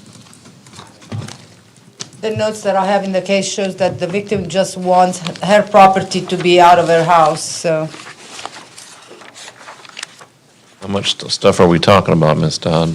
I have my personal belongings, maybe a pickup truck load. I mean, I don't have a bed there or anything, I just have my personal Because when belongings. law enforcement goes out, they go out for maybe about 15 minutes, and they're not going to sit there while you move out a couch or a big screen TV Most of or my anything. stuff is packed. No, I don't have a couch or anything there, I have my clothes. Well, that's why I'm asking. You Yeah, said personal I have my belongings. clothes, my medication, and shoes, handbags, stuff like that, plants. I just don't know how long law enforcement's going to wait around for you to do those things. Is there Right, I any have way air else? conditioner in the Ms. window. Dodd, can I just finish a sentence? I'm sorry. Okay. I'm trying to ask you questions so I Yeah. can figure out how we can do this best. And Yeah, well, I was thinking this what all I had there.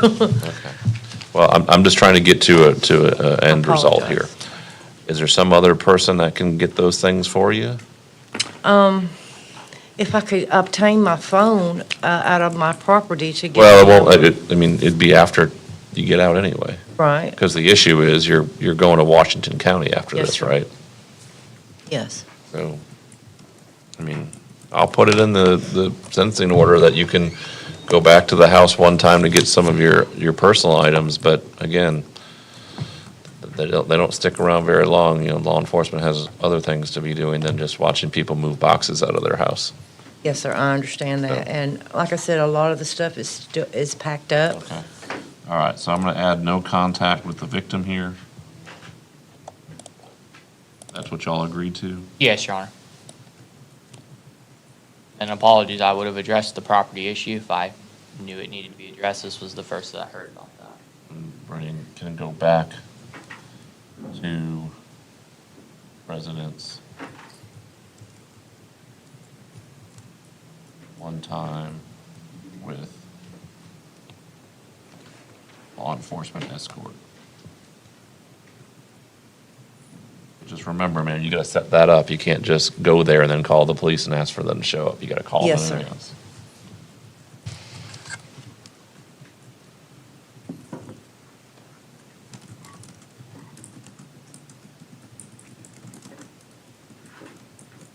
All right, is this what you wanna do today? Yes, sir. Okay. Have you gone over this plea and sentencing agreement with your lawyer? Yes, sir. Did you understand and sign it? Yes, sir. And are you satisfied with your lawyer's advice and representation? Yes, sir. Are you currently under the influence of any alcohol, drugs, or controlled substances? No, sir. Are you currently suffering from any mental health issues? No, sir. Has anyone forced, pressured, or threatened you in any way to enter this plea?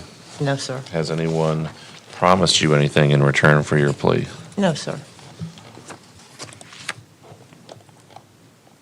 And you understand by entering a plea, there won't be a trial of any kind? Yes, sir. And you're giving up your trial rights, which are on page 2 of the agreement that you signed? Yes, sir. And you understand that you're waiving any potential defenses that you may have? Yes, sir. And you understand that if you're not a U.S. citizen, this could lead to your deportation? Yes, sir. And you understand this is a felony conviction? All right. And what is your plea to the battery of a person up over the age of 65? No contest. I'm going to accept your no contest plea as freely, voluntarily, knowingly given. Adjudicate you guilty, sentence you to 2 years probation, substance abuse evaluation, and any recommended treatment. Also a mental health evaluation and any recommended treatment. $967 in court costs, $150 cost of defense, waived cost of supervision. Probation shall terminate after 1 year if all terms are complete and there's no violations. Also, as I've added, and you've agreed to, no contact with the victim. You can go back to their residence one time with law enforcement escort to retrieve your personal property. This is a guideline sentence based on the fact that you scored 26.9 points. I need you to speak with probation. You need to be fingerprinted, then you have 30 days to appeal the judgment and sentence of the court. Yes, sir. All right, thank you, Your Honor. Thank you. Your Honor, just briefly, let me formally address Michael Dillingham, 25 CF 1362. Your Honor, that was the gentleman we discussed earlier. We're going to have him set for November 3rd on Zoom, coordinated with the jail for a competency hearing, Your Honor. 11/3 for the Zoom competency hearing, where he'll be appearing from the jail. Yes, Your Honor. All right. Mr. Dumas? Hey, Mr. Dumas. He should be transferred south, I would think today, if not, very soon here. Your Honor, this is going to be transferred to the south end. This is Mr. Isaac Dumas, 25 CF 1557. All right, so, Mr. Demas, you've already got a case in the south end, is that right? Okay, so this one will be down there, so you don't have to, 2 different judges, 2 different prosecutors, 2 different courthouses. Yes, sir. So they're going to transfer that, they just have to send me an order to do that. State, I don't have any control. But what I'm going to do is I'm going to put December 23rd as a pretrial conference date for you here as kind of a placeholder until they get you where you need to go on that docket. Thank you, Your Honor. It looks like you're in front of Judge Clark. We have court there on December 10th, so that'll probably end up being your date once you're good, once you get there. All right, thank you, sir. All right, thank you. So I can just make sure I get that order on the transfer. Division, Your Honor? Yes. And I'll just point out, if I haven't signed anything you sent me up until 5 o'clock yesterday, you probably need to send it again. If you don't get it back within the next day or two, because Yes, Your Honor. I know my assistant's been holding some things from going into the new system, so we didn't have the problem of them getting lost. But if you don't get it within, probably by the end of the week, just send it again.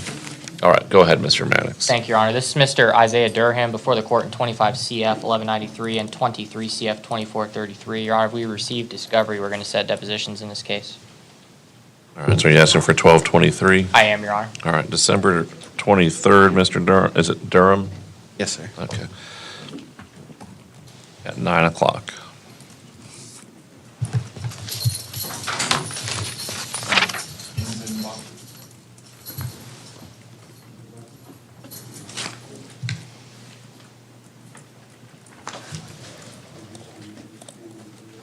Mr. Enzbacher.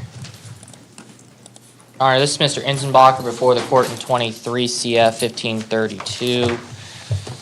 Your Honor, I did have him evaluated again, just out of an abundance of caution based on some of my concerns, but it appears he's competent to proceed, so those concerns have been addressed, Your Honor. So I am going to set depositions in this case, Your Honor, and possibly look into doing a mitigation report. All right. Actually, I do believe I requested a mitigation report from Dr. McDonald. But certainly we'll set depositions. What, December? Yes, Your Honor, please. All right, Mr. Enzenbacher, we're going to put you on the December 23rd date, so your lawyer knows you're back and start working on your case. Okay. Thank you, sir. All right, thank you. Have a good day. I think this is going to be my last one, Michelle Fountain.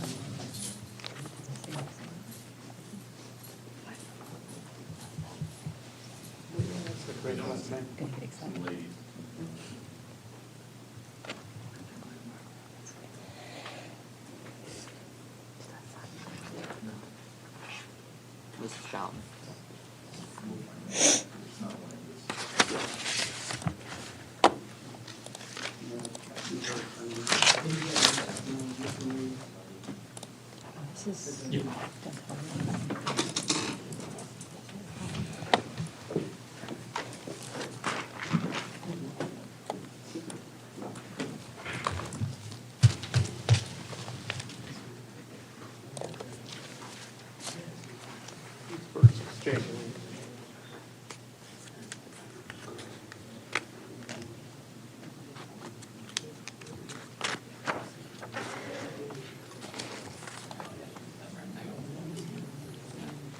Yeah, just go up here by the jail for his competency hearings.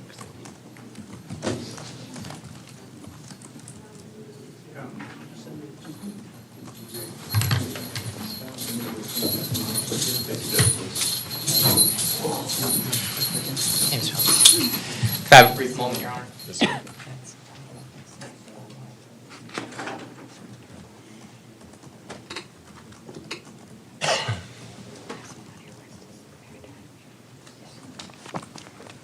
I'll have to number seal.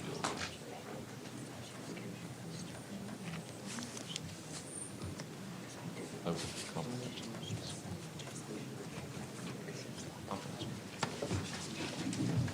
Seal them as confidential.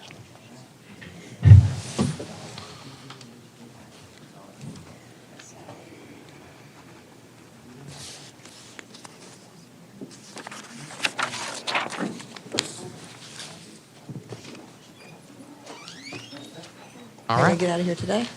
Yes, you should, while you're not being held for anything else. Your Honor, we will have a resolution in this case, you just need to get her signature.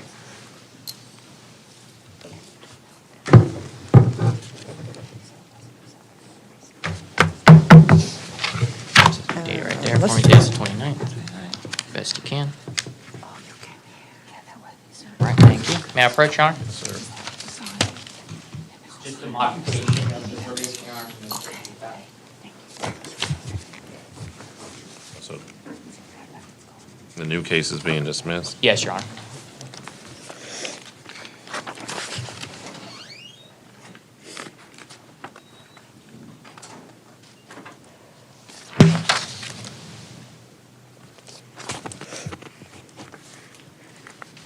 Ms. Fountain, can you raise your right hand?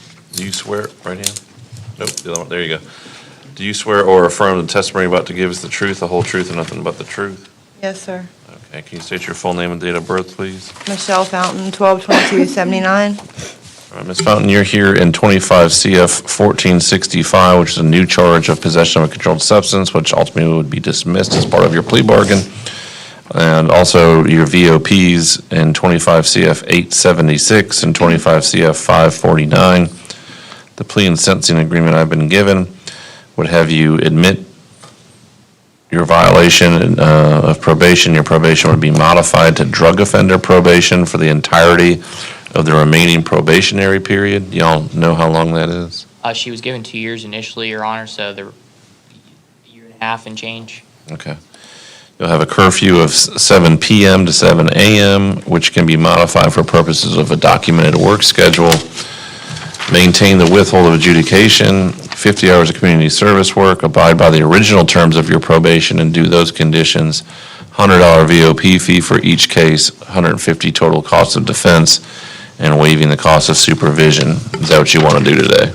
Yes, sir. Is that the state's agreement? It is, Your Honor. Okay. All right, did you ever go over the plea and sentencing agreement with your lawyer? Yes. Did you understand and sign it? Yes, sir. All right, are you satisfied with your lawyer's advice and representation?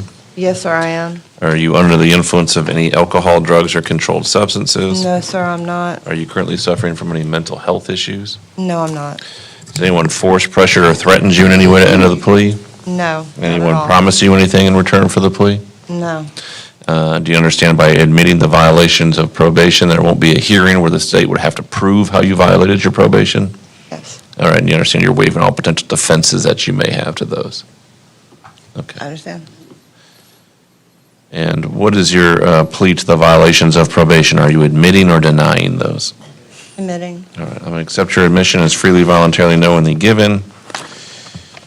Modify your probation to drug offender probation for the entirety of the remaining period that you were on. Curfew from 7 PM to 7 AM, which can be modified for a documented work schedule. Maintain the withhold, 50 hours of community service work. Abide by the original terms of your probation, $100 VOP fee. In each case, $150 total cost of defense, and waive cost of supervision. State have an announcement in 25 CF 1465. The state dismisses that case, Your Honor. In The exchange case is for a plea. dismissed. Probation's been modified. Speak with probation before you leave here this morning. Good luck. Thank you. Thank you. All right, this should be my last case, Your Honor. Keep saying that. No, I only said it once.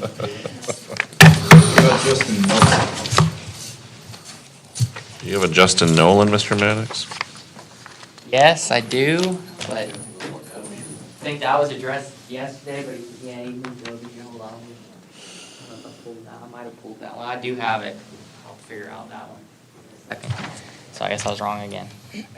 All right, Your Honor, this is Ms. Guzman Arredondo before the court in 25 CF 1469, 23 CF 173, and 21 CF 1012. Your Honor, I did let the state know I needed discovery in this case. It's only the first time up, though, Your Honor, but I would ask it be charged to the state. And then we're working on moving forward in this case, Your Honor, but I got to review that with her first. Did you say about rehab? Yeah, I asked her about that. We're not there yet.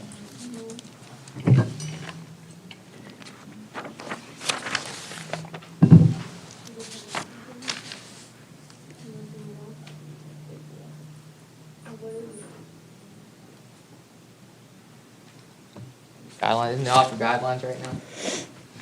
Guidelines. What's that? The DOC that we talked about from your score sheet yesterday. But if I take that, it'll squash it.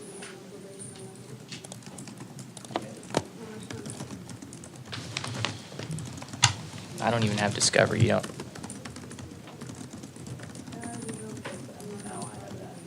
What time is it? Can you tell me? Yes.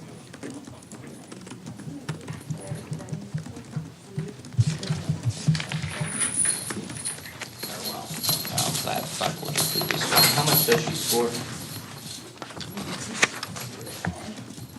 I have a prior score sheet, Judge, but I just want to make sure I get it exactly for her.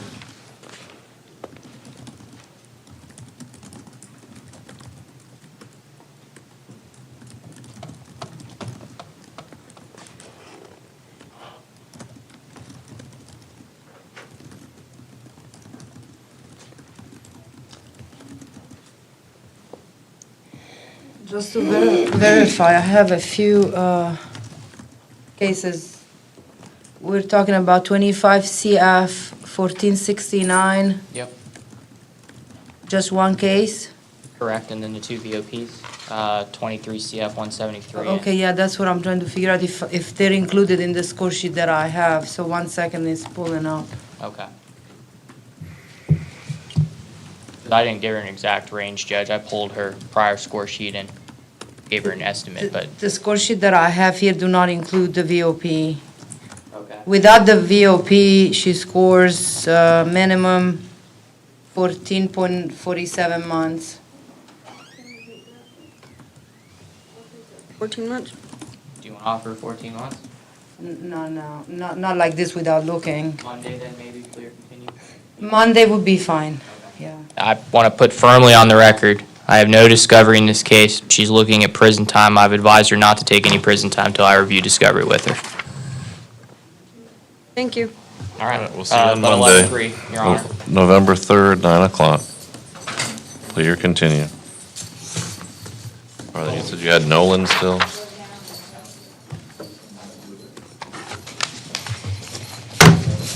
Oh, I remember.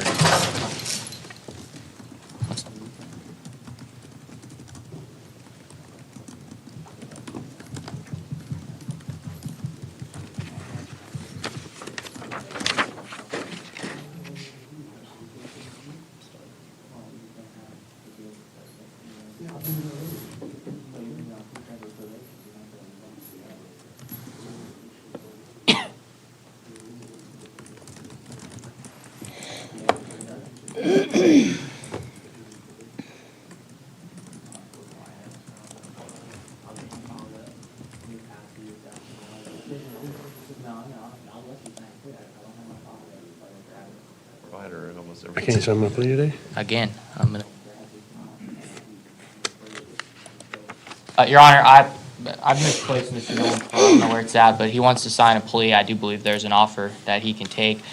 He does have pending misdemeanor cases. He doesn't seem to have an interest in resolving those together, so I'll write it up. I just need to make sure I have it right when I pull the file. So if we could pass him to later this afternoon, I'll write it up. All right, Mr. Nolan, you were our last person before our lunch break, so what we'll do is we're going to take our break, and then he'll go over that with you, and then we'll bring you back this afternoon. Okay, can I get some lunch too? Something back there? I didn't know that. There you go. All right, yeah, let me figure it out, Mr. Nolan. That's fine. All right, so